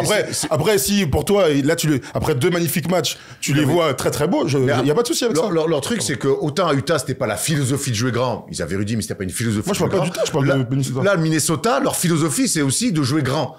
Et on s'est dit, et souviens-toi, au tout début, on s'est dit, ah, mais on va voir en playoff s'ils sont capables de jouer grand. Mais moi, je sais pas pourquoi tu parles d'Utah, je parle vraiment de cette équipe qui a rien à voir avec celle d'Utah à l'époque, franchement. Non, mais lui, il te parle de rôle de Rudy qui, avec Utah baissé parce que Donovan Mitchell aussi se goinfrait un peu plus en playoff. Ils ont été souverains dans leur plan de jeu. Quand t'es souverain, tu vas au bout de ton plan de jeu. Quand tu commences à être un petit peu déséquilibré parce que l'équipe d'en face propose un truc, c'est là qu'on voit quels seront tes choix. C'est simplement ce que je dis. Après 2 matchs d'une série au premier tour. Après, Phoenix à domicile réglera pas son problème de playmaking, en fait. Je suis d'accord. Pour l'instant, on l'a pas vu, on peut pas y croire. Oui, mais enfin, je sais pas. J'ai envie de dire, tu mets Mike Conley à Phoenix, gros, je suis sûr qu'ils sont meilleurs, les Suns. À la place de Bradley Beal. Je pense qu'ils sont meilleurs. Bien sûr. De toute façon, on l'a dit, Rudy, il leur manque clairement un meneur. Un petit mot quand même sur Nasrid, on en a parlé, meilleur sixième de l'année. Ouais. Un peu dur pour Malik Monk. Je sais que Thomas, maintenant, tu dis un peu dur pour mon Malik, mais Nasrid fait une très belle saison et peut-être que le bilan collectif a fait la bascule. Je sais pas, c'est une bonne question. En fait, moi, ce qui m'a un peu embêté, là, quand j'ai vu le truc ce matin, c'est que j'ai vu toutes les réactions, tout le monde a pensé à Malik Monk, qui était le favori du dernier run de playoff. Vous avez vu, bah voilà, merci Tom. Regardez comme c'était serré, c'est incroyable. 45-43 première place, 39 deuxième place ou 38, je sais plus, c'est un peu loin. Bref, c'était très serré. Donc, oui, je pense que Malik Monk, pour 10 points d'écart, il doit bien avoir la haine, mais Nasrid mérite, pas que sur cette saison. Tu vois, on peut aussi dire ça, c'est que ça fait 2-3 ans qu'il est en train de se révéler, que c'est un titulaire de NBA en puissance, mais qu'il est dans ce projet-là, 6e homme. Bravo à lui, il a été bon toute la saison, c'est un joueur un peu hors norme. Oui. Franchement, bravo, tu vois, les mecs de 2m10 qui fait des dribbles comme ça, bravo, gros. Ballon qui lui brûle les doigts, souvent, dès qu'il a touché, pas qu'il envoie, il tire vite avec cette mécanique capable de mettre dedans régulièrement. Parfois un peu à l'excès aussi. Bon dans le handle. Il a un inélable de très haut niveau. Tu vois, c'est un drôle de joueur. Enfin, c'est un drôle de joueur. C'est un joli joueur. Tu sais, quand il va finir comme ça, là, contre Phoenix, après, peut-être qu'il le fera pas à Phoenix, parce que c'est à Minnesota. Trop chaud, peut-être. J'espère qu'il sera pas noble. J'espère qu'il n'y aura pas 2-2, hein, parce que tout est certitude à 2 balles. J'adore, mais c'est pour ça qu'on est là. C'est pour que tu me mettes dans la gueule s'il y a 2-2. Par contre, s'il n'y a pas 2-2, il y a moins que la prochaine force des choses, ça soit une bagarre générale. Bifle. Ouais, s'il y a 3 pour Minnesota en jouant grand, eh ben je dirais bravo. Voilà. Bravo, on est là pour ça, pour débat. J'allais dire c'est triple, on s'est triple même pas. Qu'est-ce que je veux dire d'autre? Il reste une petite série, on va le faire rapidement parce que le Thunder hier a étrié les Pelicans, victoire de 30 points, ils mènent 2-0. La théorie là pour le coup, que au plus cette jeune équipe d'OKC va jouer des matchs de playoff, au plus ils vont être mauvais à prendre. Le premier, ils se sont fait un peu peur. Le deuxième, ils ont roasté les Pelicans. Ils ont fait respecter leur rang. Il n'y a pas Zion, on le sait. Ils ont galéré sur le premier match. Les Pels avaient tout pour prendre ce match et réinverser la tendance. Ils l'ont pas fait. Malheureusement, ils étaient un peu courts sur la fin. Hier, ça a été une démonstration crédit immense à Chet Holmgren, qui dans un duel avec Valanciunas, de style et de poids surtout, hein. Valanciunas, il met les 11 premiers points de son équipe. Ouais. Et Holmgren, il a 20 points rapidement. Franchement, c'était un très bon match de basket, dominé par le collectif, surtout du Thunder. Sans Zion, les Pels ont besoin que Brandon Ingram soit meilleur. Qu'il fasse des énormes matchs. Hein. Il lui envoie une sécurité. Je suis d'accord avec toi. Sécurité, oui, je suis d'accord avec toi. Il a Chuck Norris et Steven Seagal qui se relaient. Hein. CJ McCollum est pas énorme non plus, donc là je vois pas ce que tu peux espérer. Après, méfie-toi à New Orleans, il y a de la musique et tout ça, ça peut changer. Ça peut changer. Une série à 2-0. Une série à 2-0. New Orleans, il y a un peu de musique. C'est ce que me disait Mauriam Mills, d'ailleurs. Allez, on va tout de suite sur le débat parce qu'on va aller sur la série aussi qui nous passionne, c'est les Mavs face aux Clips.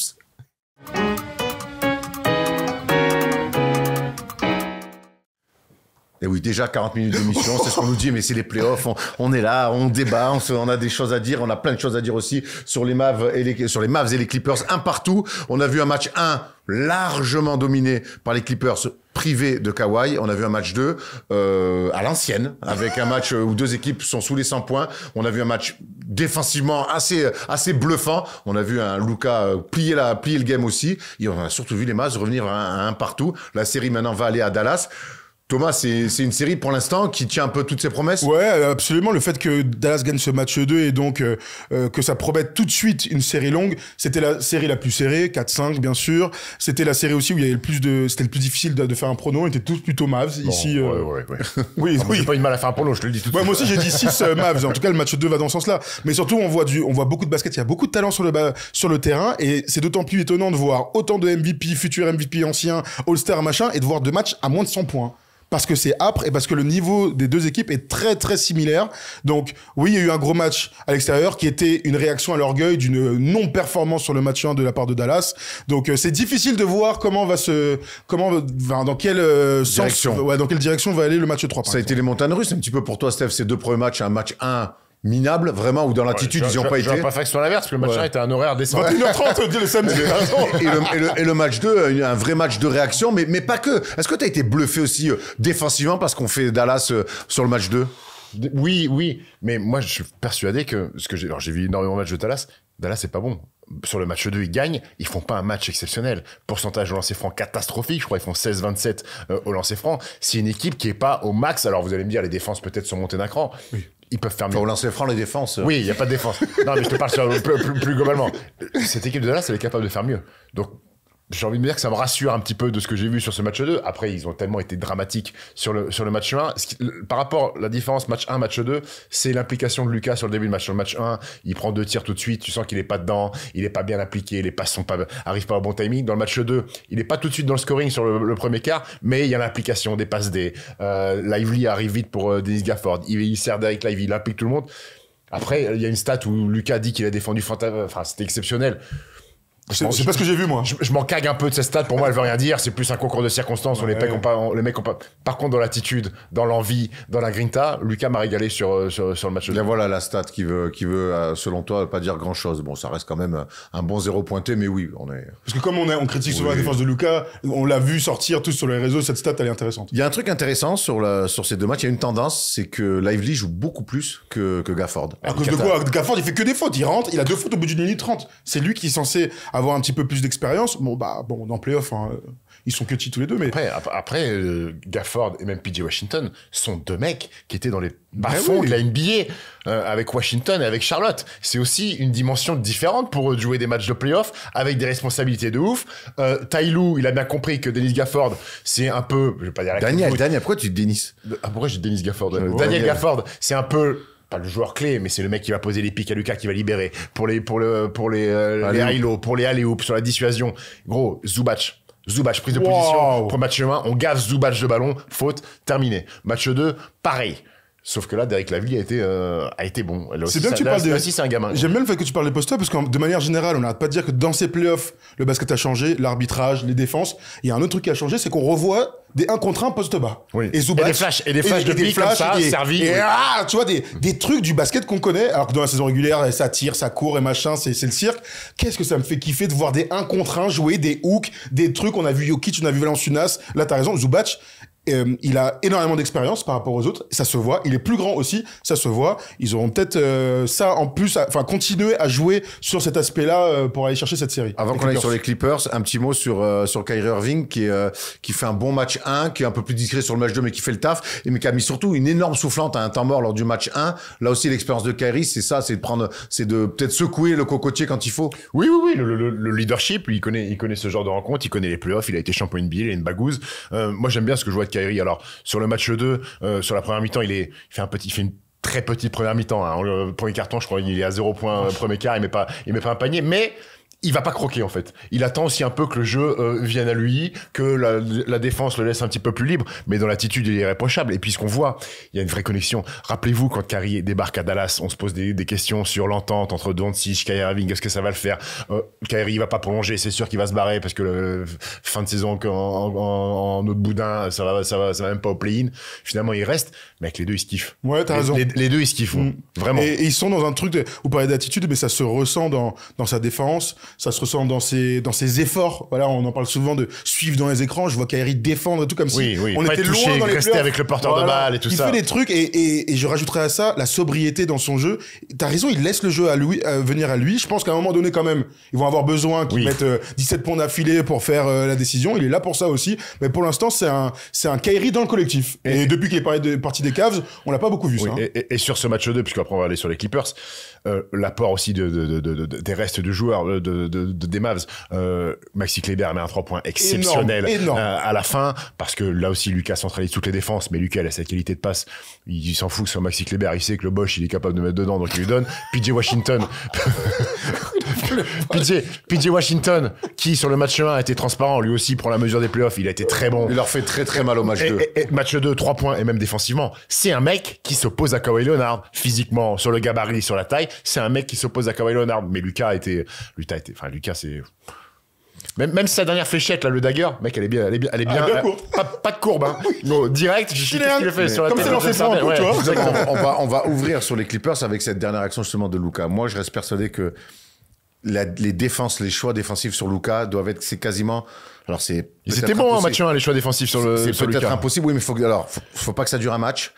Il faut que ça dure toute une série. Il faut que ça dure presque sur chaque possession. Il faut qu'il n'y ait rien au hasard. Moi, je trouve que dans ce match 2, il redonne à Luka, derrière des pick and roll, du 1 contre 1 face à des pivots. Et ça ne peut pas exister. Côté Clippers, je pense que c'est le grand combat de Ty Lue, c'est de dire, il n'y a pas un monde dans cette série où Luka Doncic prend un pick and roll, il se retrouve face à Zubac, face à Theis ou face à Plumlee. Et sur le match 2, je l'ai trop vu. Là, t'as raison, puisque t'as un grand et que des ailiers. Alors, même si James Harden est vraiment en dessous des autres, encore que sur la dernière défense, il a fait le taf, il prend un énorme tir dans la tête, mais quand t'as Terrence Mann, allez, même Westbrook qui est... Mais t'as raison de dire, juste, quand tu dis que c'est Harden sur la dernière action et qui défend pas si mal. Crédit quand même. Mais c'est pas Harden qu'on veut voir. Tu veux Kawhi ou Paul George? Mais oui, ou Terrence Mann. Ouais, ou Terrence Mann. Il a raison.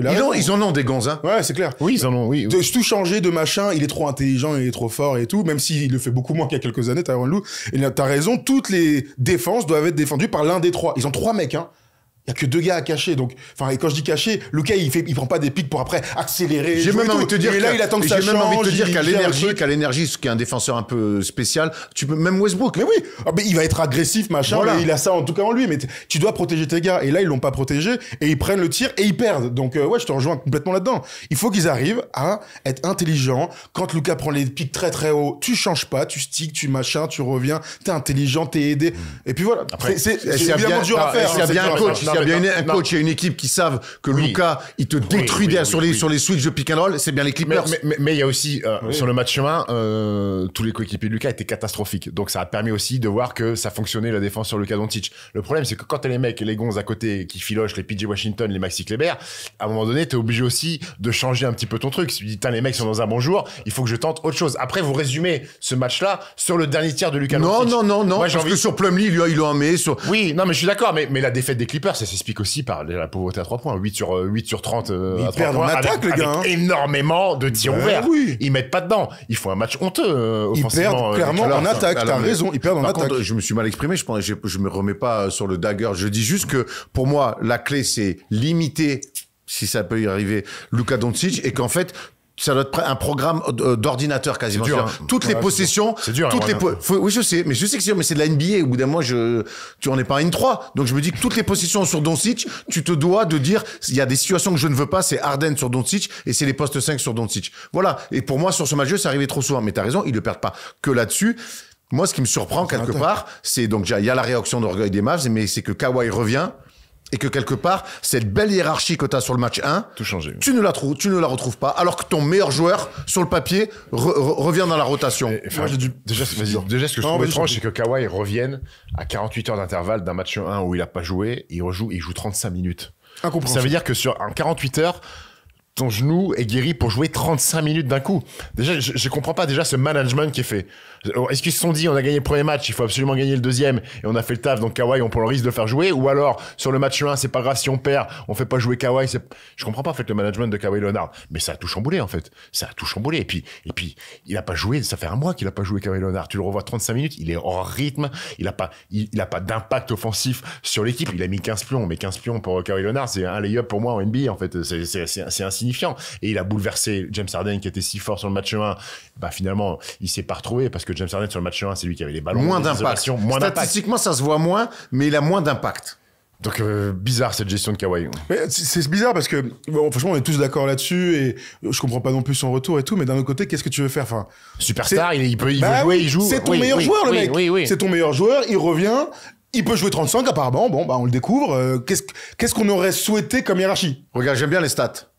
35 minutes, c'est ton meilleur joueur. T'as raison, Thomas, c'est ton meilleur joueur. C'est une question que je vous pose. Fais-lui 35 minutes. Mais moi, si ton meilleur joueur, Kawhi Leonard, qui est double champion NBA, il joue 35 minutes, il shoot pas 17 fois. Mais comment vous voyez cette équipe? Parce que hier, dans Clutch. 25. Bah ouais. Dans Clutch, hier, je disais ça. Je disais, mais les gars, c'est leur force d'avoir 4 mecs. Je mets Westbrook dedans, on pourrait mettre.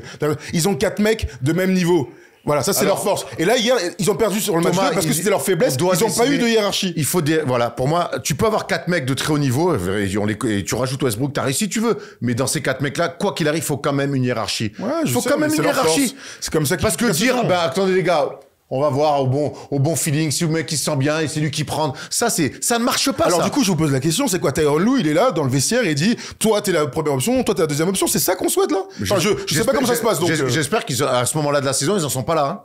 Bah là, c'est ce qu'on est en train de dire. Non, moi, j'ai l'impression que les Clippers jouent par le flow du match. C'est le flow, il y a un gars qui est chaud. Après, en saison régulière, j'avais quand même l'impression que James Harden avait compris son rôle, qu'il était pas le go-to guy de l'équipe. Que c'était Kawhi, Paul George et James Harden dans ce sens-là. C'est ce qui était, ça allait dans le sens de la saison régulière. C'est ce qui me sautait à la gueule aussi, c'est qu'on la voyait, cette hiérarchie. James Harden gère le tempo, fait jouer les mecs, amène le ballon où il faut. Et puis, moi, je trouve que ce qui me gêne aussi, donc, il y a que 17 tirs, et puis les situations. Il y a très peu de situations à la Kawhi Leonard, je trouve, dans ce match-là. Dans l'axe des jumpers, après Rivers, ça a pris spin. C'est ça. Il y a peu de trucs à lui. Donc, en fait, ça, du coup, on lui en donne quand même, mais pas trop, mais un peu, parce que c'est Paul George. Mais du coup, parce que c'est Kawhi, Paul George, du coup, il en a un peu moins. Et alors, Harden, en fait, j'étais bon au premier match, il était pas là, mais du coup, là, je prends, mais là, faut que je donne. En fait, tout est fait à moitié. Et tu te fais attraper. Bon, et tu mets pas un tir, surtout. Alors, ce qui est sûr, c'est que, tu vois, il y a un partout. Donc, ils ont perdu l'avantage du terrain pour l'instant. Il y a 2 matchs, là, qui vont arriver. Le truc, c'est que cette équipe, elle est tellement complète, elle est tellement forte, tellement expérimentée que. Partout. Bah oui, il y aura 2-2, non? Oui. Il y aura 2-2, Je sais pas, parce qu'à Dallas, il fait chaud. Alors, avec c'est peut-être le carnaval, là-bas, à un moment donné, il y aura. Non, mais là, pour le coup, les équipes sont tellement proches, elles sont fortes à l'extérieur, à domicile. Tu vois, il y a 17 points d'écart inscrits entre le match 1 et le match 2 pour les mais ils le perdent en attaque, c'est pas rien. Ils le perdent en attaque, vraiment, ils ont plein de clairement. mouvements, ils mettent pas dedans, ils ont tellement de mecs qui sont capables, qui n'arrivent pas, machin. Parfois, tu perds parce que t'as une panne sèche, ils ont une vraie panne sèche dans la 8 fin de sur match. 30 à 3 points et avec beaucoup de tirs ouverts, hein, avec des décalages, des mecs qui sont tout seuls, ils mettent pas dedans. Écoute. Ça va être intéressant en tout cas Ouais. de voir. Moi, j'ai envie qu'elle dure. Enfin, j'aimerais qu'il En Game 7, on veut, Oui, nous, mais hein. Ouais. ouais, enfin, Game 6, parce que Game 7, c'est au Clippers. Si y a Game 7, c'est Currier Game 6. J'ai envie que ça arrête au Game 6. Ah, d'accord. Voilà. En faveur des Clippers, du coup. C'est le gars. Pas vraiment. Pas vraiment. Alors, Erwan, qu'est-ce que tu cherches, mon grand? Qu'est-ce que tu cherches, Lucas Doncic? On va voir de booker ses vacances pour l'été prochain. Bon joueur, Lucas. On va voir les cotes. On va voir les cotes, évidemment, du match 3. On va voir les cotes du match 3. Intéressant. Retour à Dallas, du coup. Alors, qu'est-ce que les bookies nous voient 1,56 pour Dallas, 2,30 pour les Clippers. Elle est pas mal, la cote des Clippers, hein? Elle est pas mal la cote des Clippers. Tu vois, les 63% des gens qui ont parié vont sur Dallas. 37%, c'est très disputé.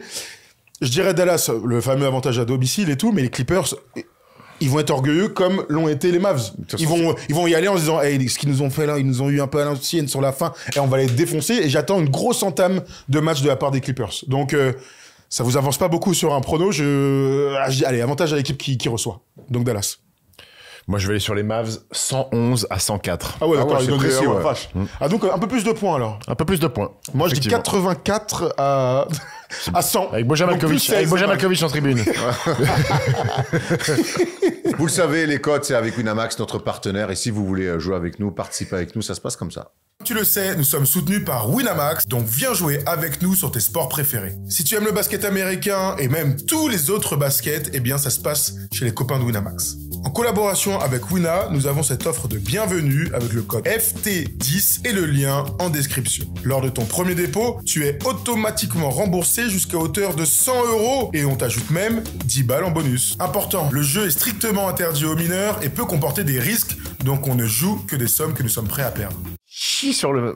Ah, apparemment, parlais de Jarrett Allen. de Jarrett Allen. Ouais, qui est en train de détruire la raquette d'Orlando, mon gars. On en parlera lundi d'ailleurs de cette série. Ah ouais. On va finir avec un petit sondage et 2 commentaires, comme on aime bien vous demander la veille du First Day Show sur les réseaux sociaux. Le sondage était évidemment qui va passer entre les Mavs et les Clippers, et vous nous avez répondu à 64% les Mavs. Ouais, c'est vrai que c'est fou que les Mavs qui n'ont pas l'avantage du terrain. C'est incroyable. Il y a beaucoup de gens. Ils l'ont maintenant. Ouais. Mais ils l'ont. C'est vrai. Ils l'ont. Bien vu l'aveugle. Alors on va prendre vos commentaires aussi un petit peu. Thomas, à toi de jouer. Allez, c'est Kev qui nous dit sur Twitter, Dallas gagnera, avantage du terrain récupéré, momentum psychologique, comeback de Kawhi, défaite. Luka Doncic est le meilleur joueur de la série. Kyrie et Doncic font d'énormes efforts en défense. Westbrook est la clé pour les Clippers, mais Lou le bench. Intéressant, on n'a pas du tout parlé de l'apport de Russell Westbrook. Autre commentaire, du coup, ça c'est Paul, ce bon vieux Polo qui est dans la régie et sur Instagram. C'est Paul George. Clippers 106, on a pu voir que malgré une mauvaise adresse et un match moyen de la part des Clippers et un bon match de Dallas, Dallas ne s'est imposé que de 3 points. C'est faux, c'est un mauvais match de Dallas. Avec de meilleures performances de la part des Clippers, Dallas ne pourra pas faire grand-chose. Les deux ont raison. Est-ce que vous êtes d'accord si je vous dis que sur cette série, les 2 meilleurs joueurs de la série, ils sont à Dallas? Théoriquement ou sur les 2 premiers matchs, je veux dire? Non, théoriquement. Non. Kawhi, pour moi, est meilleur que Kyrie. Doncic et Kawhi. Ouais. C'est Luka et Kawhi, non? Je vois que tu fais allusion à Kyrie, mais... Oui, il va pas Maxi Kleber. Donc j'aime beaucoup, mais... Pour moi, Paul George et Kyrie, c'est le même... Enfin, fait encore que, on peut en discuter, mais c'est un peu le... Tu vois, niveau en dessous des mecs qui te font gagner, qui te feront gagner ou t'ont déjà fait gagner. Et Luka, il fait partie de ça avec Après, Kyrie Kawhi. est très dur à juger parce que il y a ce tir qui donne un titre, ça quand même dans mais la tout ce qu'il y a perception, après il y a aussi, tout ce qu'il y a après. Y a C'est rien, très quoi, dur. après. Moi, je dirais quand même. Buzzer beater ma gauche cette Ouais. saison. Il est... Ouais. Je dirais quand même Doncic et Kawhi. Après, le problème de Kawhi. Ça se tient, gros. Après, J'ai aucun problème avec ça. Après, le problème de Kawhi, c'est comme Joel Embiid, il est jamais à 100%, quoi. Même s'il fait sa saison la plus aboutie en termes de match Bah joués. ouais, mais Quand il est, il gagne. Joel Embiid, pour l'instant, il n'a jamais été. Exactement. Allez, on va enchaîner. On va passer avec ce match 3. Intéressant quand même. Samedi à 2h du matin. Bah voilà, on sera Ça se dedans. fait. 2 o'clock in the morning. Ça se fait quand même. C'est qui chante ça déjà? Ouais, So o'clock in the morning. C'est Kanye West, hein, sans doute Kanye, c'est non? pas Dave en tout cas, ça c'est sûr. 2 o'clock in the morning. Vas-y, on fait là. C'est une chanson Bah attends, de... c'est quoi déjà cette chanson? J'ai chanson tout de mémoire. chien, C'est ça. pas. Bon, la vache, je sais pas plus ce que l'autre, c'est. Dites-nous dans les commentaires qui chante cette Ouais, daube là. C'est pas Allez, on va enchaîner l'autre. avec C'est la pas palette. l'autre qui est en prison. Enchaîner avec là, la palette, R. Kelly. palette. C'est pas R. Kelly. Non, pas du tout.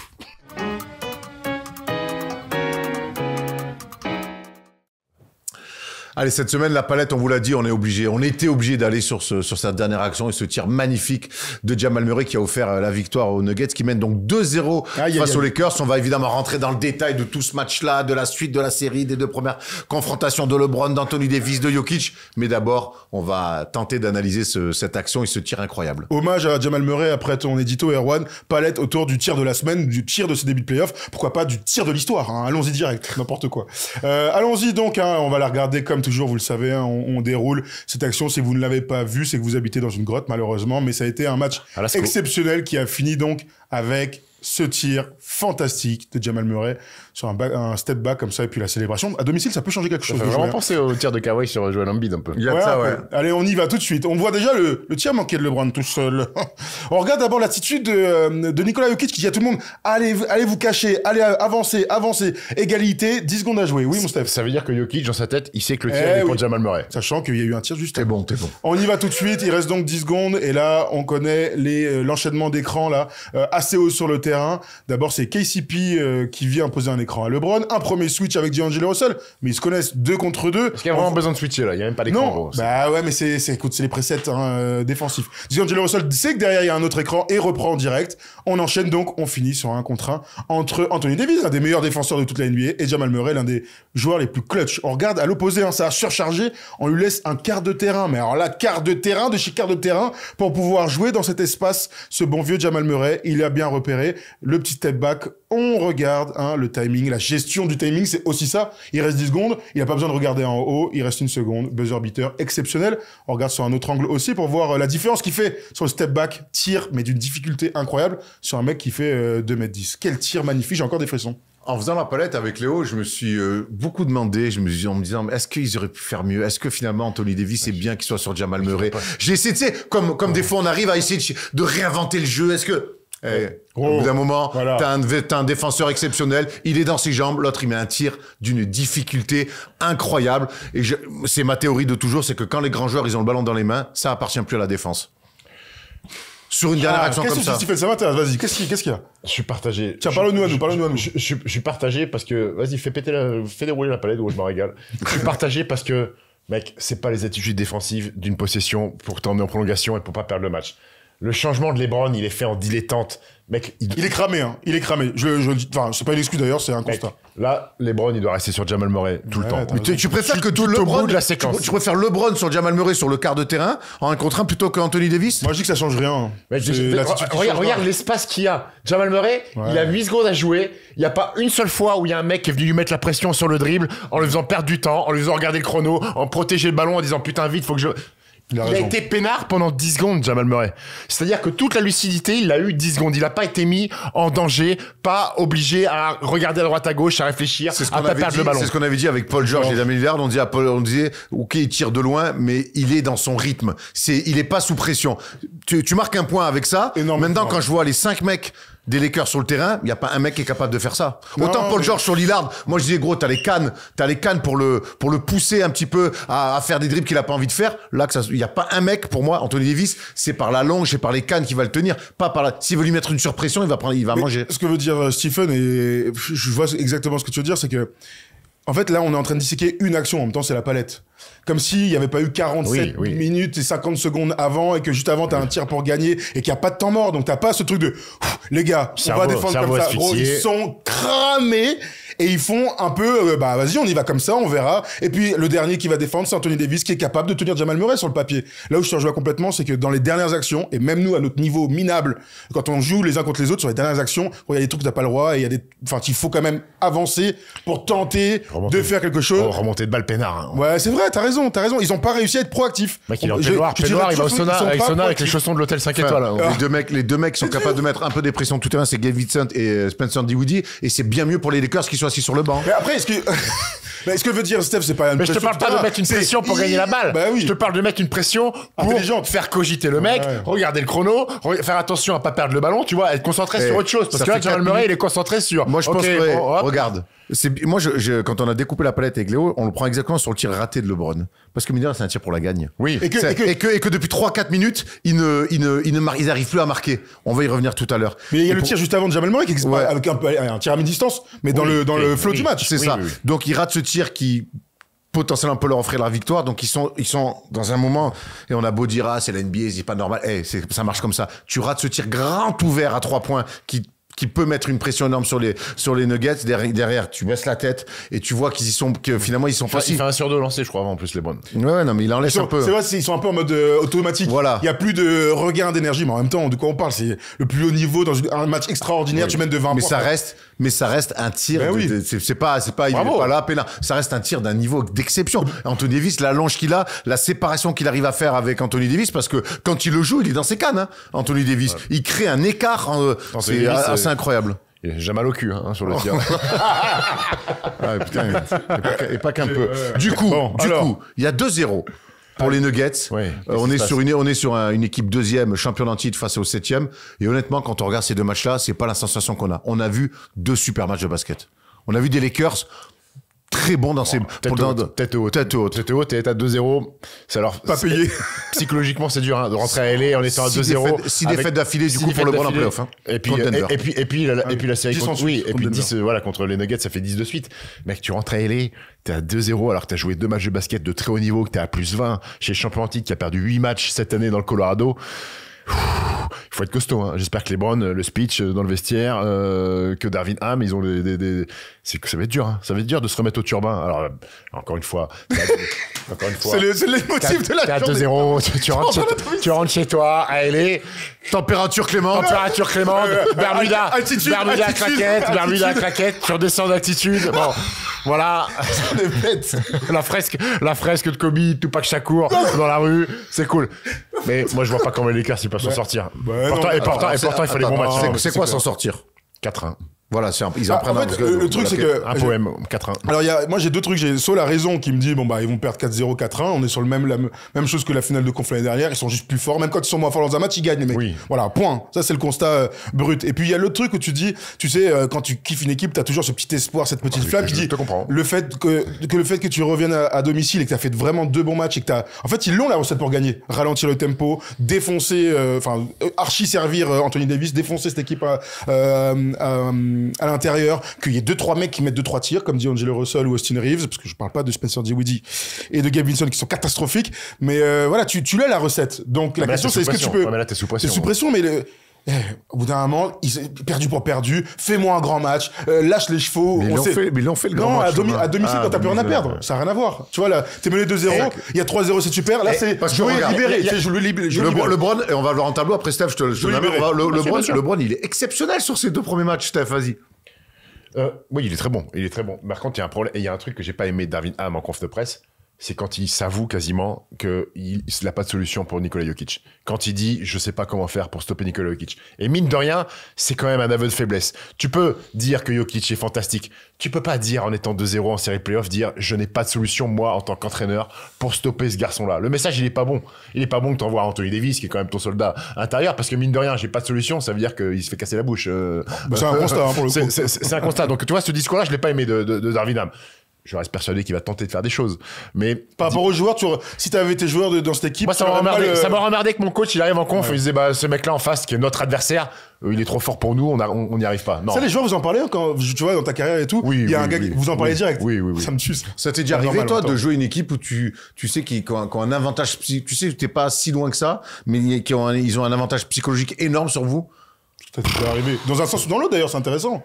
Parce qu'il y a une équipe que tu restais tout le temps, tu vois. Pas vraiment, parce que j'ai battu tout le monde, moi, donc j'ai pas vraiment de.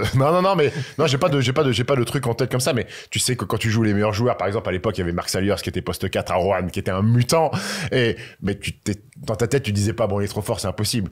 Même le coach quand il préparait le match, il disait pas, tu faisais des trucs pour l'arrêter, tu vois, y a pas de. Et si t'en mettais 25 dans le vestiaire, tu disais pas mec il est inarrêtable, tu disais vas-y la prochaine fois on va lui casser la bouche. Y avait pas de tu baisses ton falzar et t'abdiques pas en fait. J'aimerais qu'on vienne, on parle du match 3 et c'est intéressant, mais en même temps, la fin du match 2 peut être aussi des éléments de réponse pour le match 3. Ils perdent sur ce tir de Jamal Murray, ils se le perdent aussi, ils sont quand même à plus 20, ils se le perdent avec 4 dernières minutes. ultra mal géré. LeBron a une bonne séquence, mais on le voit beaucoup plus. Ils perdent complètement d'alternance. Anthony Davis, qui a été pointé du doigt, mais moi, un mec qui touche pas la balle, je vois pas comment il peut marquer de panier, alors que pour moi, il fait un match exceptionnel de stade, d'attitude. Il y a un truc que j'ai plus vu dans les 4 dernières minutes aussi, c'est cette espèce de petit jeu à 2, pick and roll central, LeBron, AD avec le short roll, la petite passe à terre, où là-dessus, les Nuggets ont eu du mal à défendre. Ils ont dû s'adapter en notamment lâchant un shooter dans le corner que les Lakers ne sont pas allés trouver. Là-dessus, quand ils vont faire la vidéo, il y a des choses peut-être pour essayer d'appuyer là où ça peut un peu faire mal aux Nuggets. Grave. Le truc, c'est que c'est la différence entre une bonne équipe et une excellente équipe. C'est exactement la différence entre les Lakers et les Nuggets. C'est que c'est 2 très bonnes équipes de basket.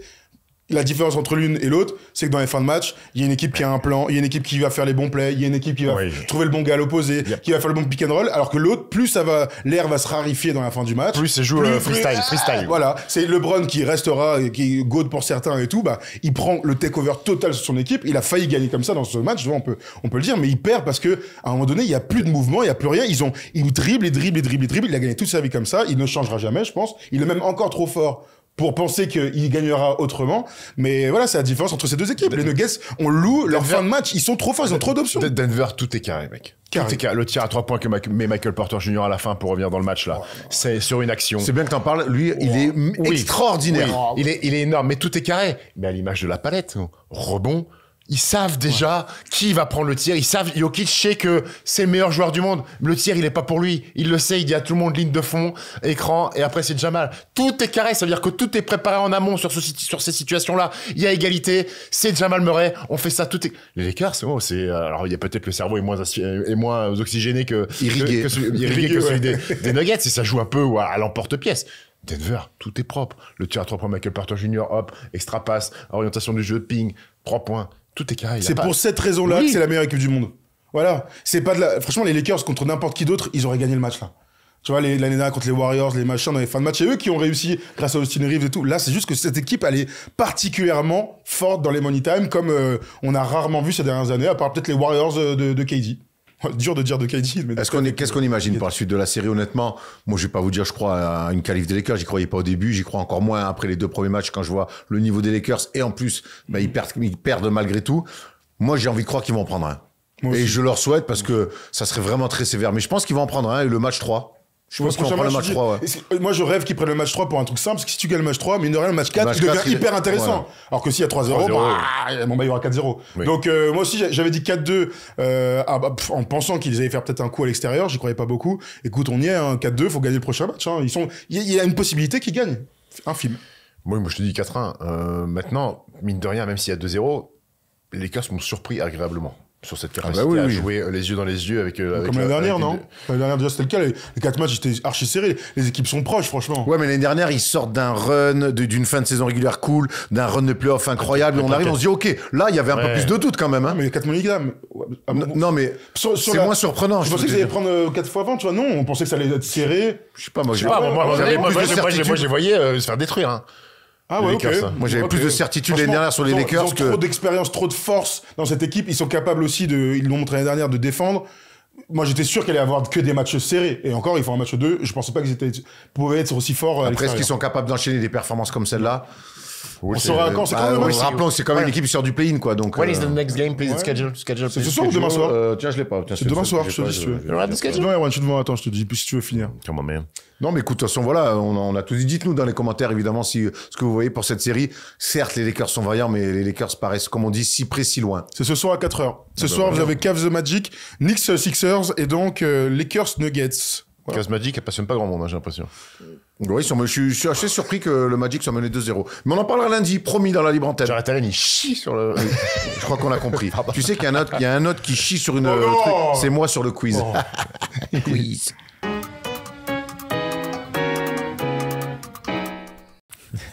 Allez, qui dit fin d'émission dit quiz, et qui dit grosse émission dit quiz un peu punchy, les gars. Va falloir mettre du rythme, hein. Bonjour Thomas. Merci les gars pour le rythme. Ça va les gars, vous êtes prêts? On est chaud. C'est quoi mon gros? T'es bien? T'as fait un bon quiz? J'ai fait un bon quiz. Oh là là, Ayman super. m'a aidé sur les petites Ayman. questions rapides comme d'hab. Et d'ailleurs, on a fait une spéciale pour toi, spéciale Mavs. Oh, c'est gentil. Voilà, merci. pour essayer de te faire briller un peu. Genre, franchement, Steph, on a l'impression qu'il a été drafté par les Mavs, tu sais. J'ai fait les Summer League. C'est juste un fanboy. De France à prime. Non, t'as joué contre eux, non? Bah ouais, j'ai joué contre Pavel Podkolzin, un russe de 2m28, mon gars, qui faisait la Summer League avec les Mavs. Ah bon? Bien il a- gaillard. Il a qui quoi après? Maxime Giovini, il lui a tomard dessus. Ah ouais? Oh, le Max. C'est le Max. Mad Max, il en mettait Mad des Max. beaux. Air Max Il en mettait des beaux, hein. Et pas que les dunks, je te le dis. Belle histoire. On part sur le quiz? Oui. Allez, question rapide, il y en a 6 de rapidité, ça va très vite. Qui est le meilleur passeur de l'histoire de la franchise des Mavs? C'est John Stockton. Non. C'est Jason Steve Nash. Non. Ah, c'est Avery Johnson. Non. Oh, c'est Jet qui? Terry, Lucas? C'est Lucas Doncic. déjà. Derek Harper. Ah, on a été mauvais ouais, là-dessus. très Gina. Stockton, il a jamais joué à Dallas. Ouais, ouais. Donnez-moi, C'est John Stockton, il a dit. à part Dirk, donnez-moi un joueur Hall of Fame passé par Dallas. Hall of Fame. Ah, pas ce Jason Kidd. Ouais, Jason Kidd. Steve Pas Nash. encore Steve Nash. Steve Nash. Non, ils sont pas encore. Ah, ils sont pas. Attends. Rodman. Les 4 Stojakovic. noms bien, Rodman. Rodman. Il y avait Don Stojakovic, non Nelson, Il est pas Hall of Dantley Fame, et Alex English. Ah putain, Voilà les ouais. 4 que j'avais. Ah, c'est pas mal ça. Rodman. Dantley. Donnez-moi un maillot retiré à part celui de Dirk. Il y en a pas. Ah, j'en ai 4. Ah merde. Si. Si. Ah, comment il s'appelle? Blackman. Rolando Blackman. Rolando Rolando, Blackman. C'est moi qui l'ai dit Blackman. Backman, t'as dit. Blackman. Pac-Man. Il y a aussi Brad Davis, Derek Harper, et Ah ouais. Les frères Et qui? Harper dans Kobe. le Tom. Ah oui, c'est vrai. Kobe Marc- a son maillot Marc retiré Cuban là-bas. adore Les Kobe. frères Harper. qui a inscrit le plus grand nombre de points avec le maillot de Dallas. Ah, c'est Dirk. Dirk. Vous avez dit qui? Dirk. Non. Quoi? Mais si, il est 7. Qu'est-ce que tu racontes? Le nombre de points.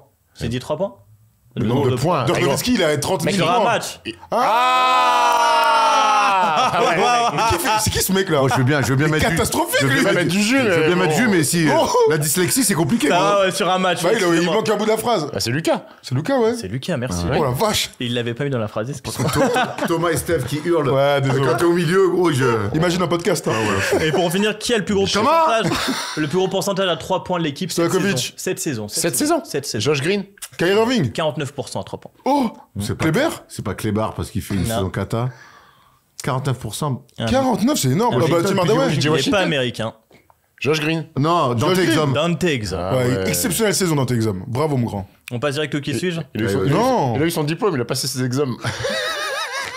Tu veux une petite énumération? Oui, en même Alors, temps, attention, elle dure Petite 1h45. énumération rapide alors. Vas-y. Polo, il est pas content, mais. Je sais, je lui avais dit que je faisais pas l'énumération. J'ai Et donc, du 13 coup, tu l'as fait, j'ai sympa. 13 joueurs devant moi 13. qui ont joué les finales 2006 avec Dallas. Ouais.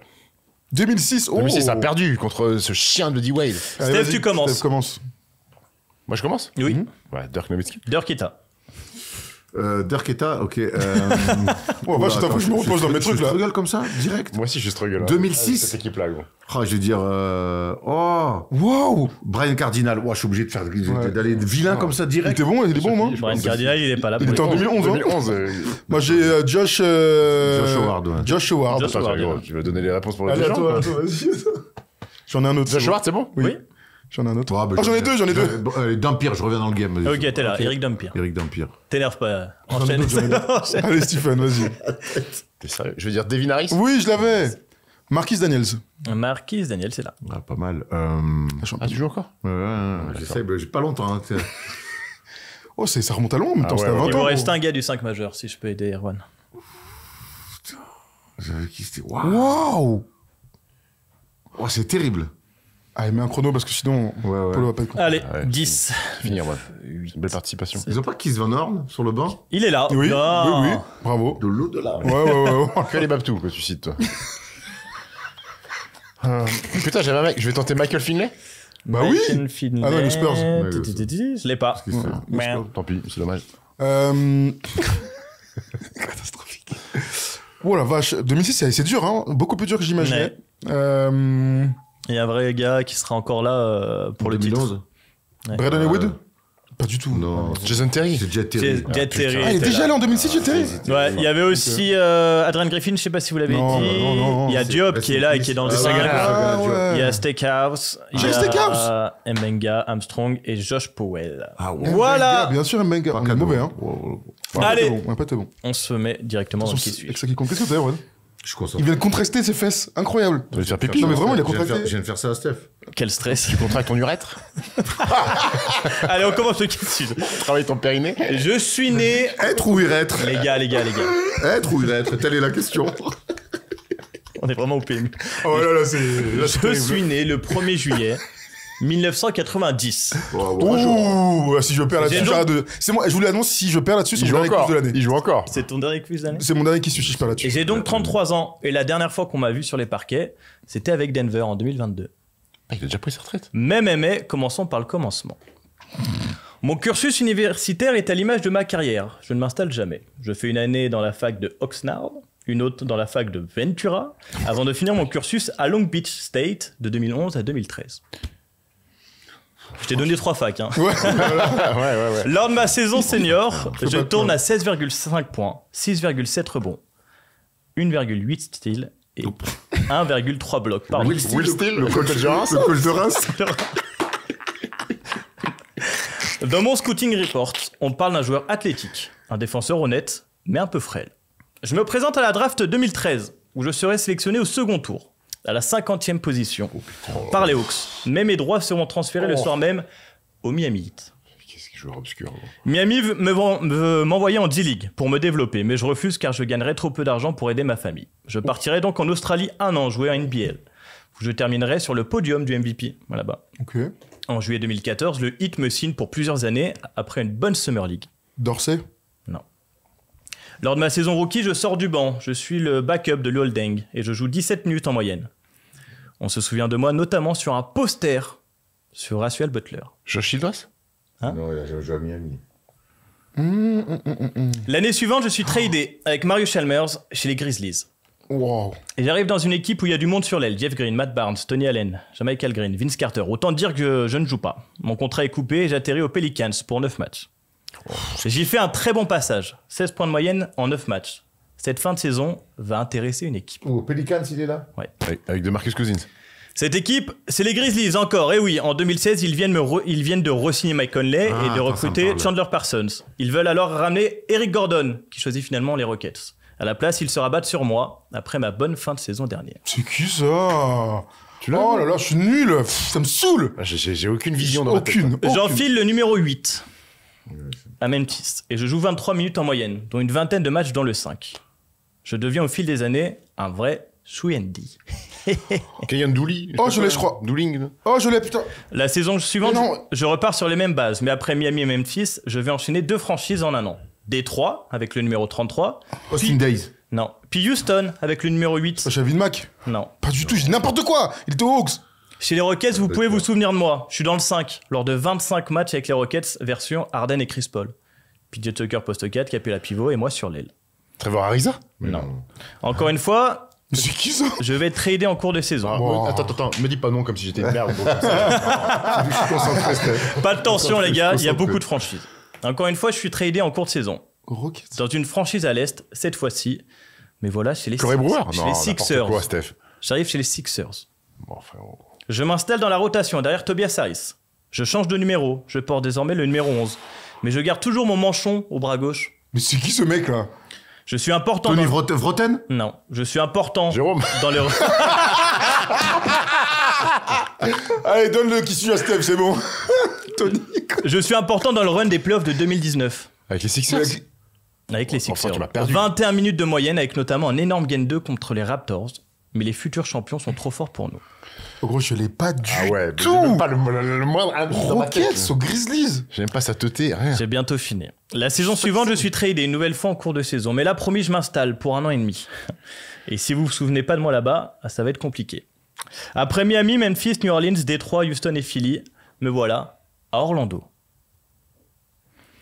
Rare dans ma carrière, mais je suis starter durant mon année et demie en Floride. Je suis dans le 5 avec Evan et j'inscris 8,4 points de moyenne, toujours avec le numéro 11, toujours avec Aaron le Afalo. manchon. Non, Aaron Afalo. Pas Jonathan Simmons en tout cas. Oh, gros, je l'ai pas du tout. Un ailier au Orlando Magic. Avec Evan. Nous sommes en Titulaire. Ouais, titulaire. Nous sommes en 2021 et mon corps me lâche. Gary Harris? Non. Je vais terminer ma carrière un an plus Il a tard. raison. Au bout d'un moment, faut envoyer. Je termine ma carrière un an plus Jared tard. Temple. Le temps de faire 3 franchises, mais c'est que des 10-day contracts. 2 matchs à Brooklyn, 2 matchs les Clippers. Initial. Avec le numéro 10 et 3 matchs avec les Nuggets. Initial, Tu frère. peux nous redonner ces franchises et après, parce que là, on est tellement mauvais de toute façon. Il y a 10 minutes. Je sais, mais là, gros, il faut que je me reconcentre. Ah, Jérôme Bretagne, ça m'a sorti du game. Bretagne. J'y retourne. Il fait donc Miami, il est drafté là-bas. Memphis. Il fait un court passage Tony Batty. aux Pelicans. Memphis à nouveau. Quoi? J'ai pas le droit de donner des noms, gros. Détroit. Et là, vous vous souvenez, normalement, c'est Houston, Philly, Orlando. Houston, Philly, Orlando, un poste 3. Eh ben, on est Où nul. il Hein. porte le 8 et le 11. Il est pas Initial. Non, voilà. Ah si. Il a un chiffre dans son nom. De Third. De third. Gary Payton de Third. Arrête. Je peux pas me concentrer. Non, franchement, on l'a pas. Certes, Personne n'est là. Là, Ouais. là, franchement, on l'a Donnez pas, les les gars. initiales. Initial. Non, Ouais. mais on va pas faire les initiales, Bah vraiment. si, on laisse ces mecs-là. on aura perdu, c'est pas grave. Pas Aisilo, c'est pas lui. Non, mais- J-E. Jérôme Edwards de Third. Gros, je sais Je vous pas. le donne. Bah oui, on l'a pas. C'est James Ennis de third. Oh. Waouh, putain. James Ennis. Ah ouais, son frère c'est Brice. Brice de Nice.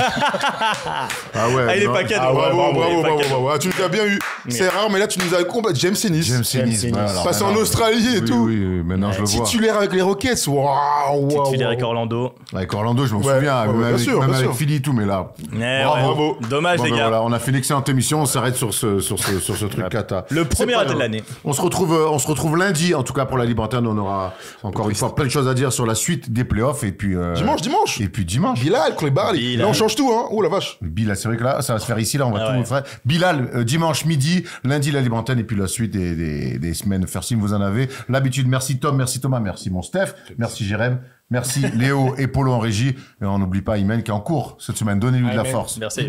La force.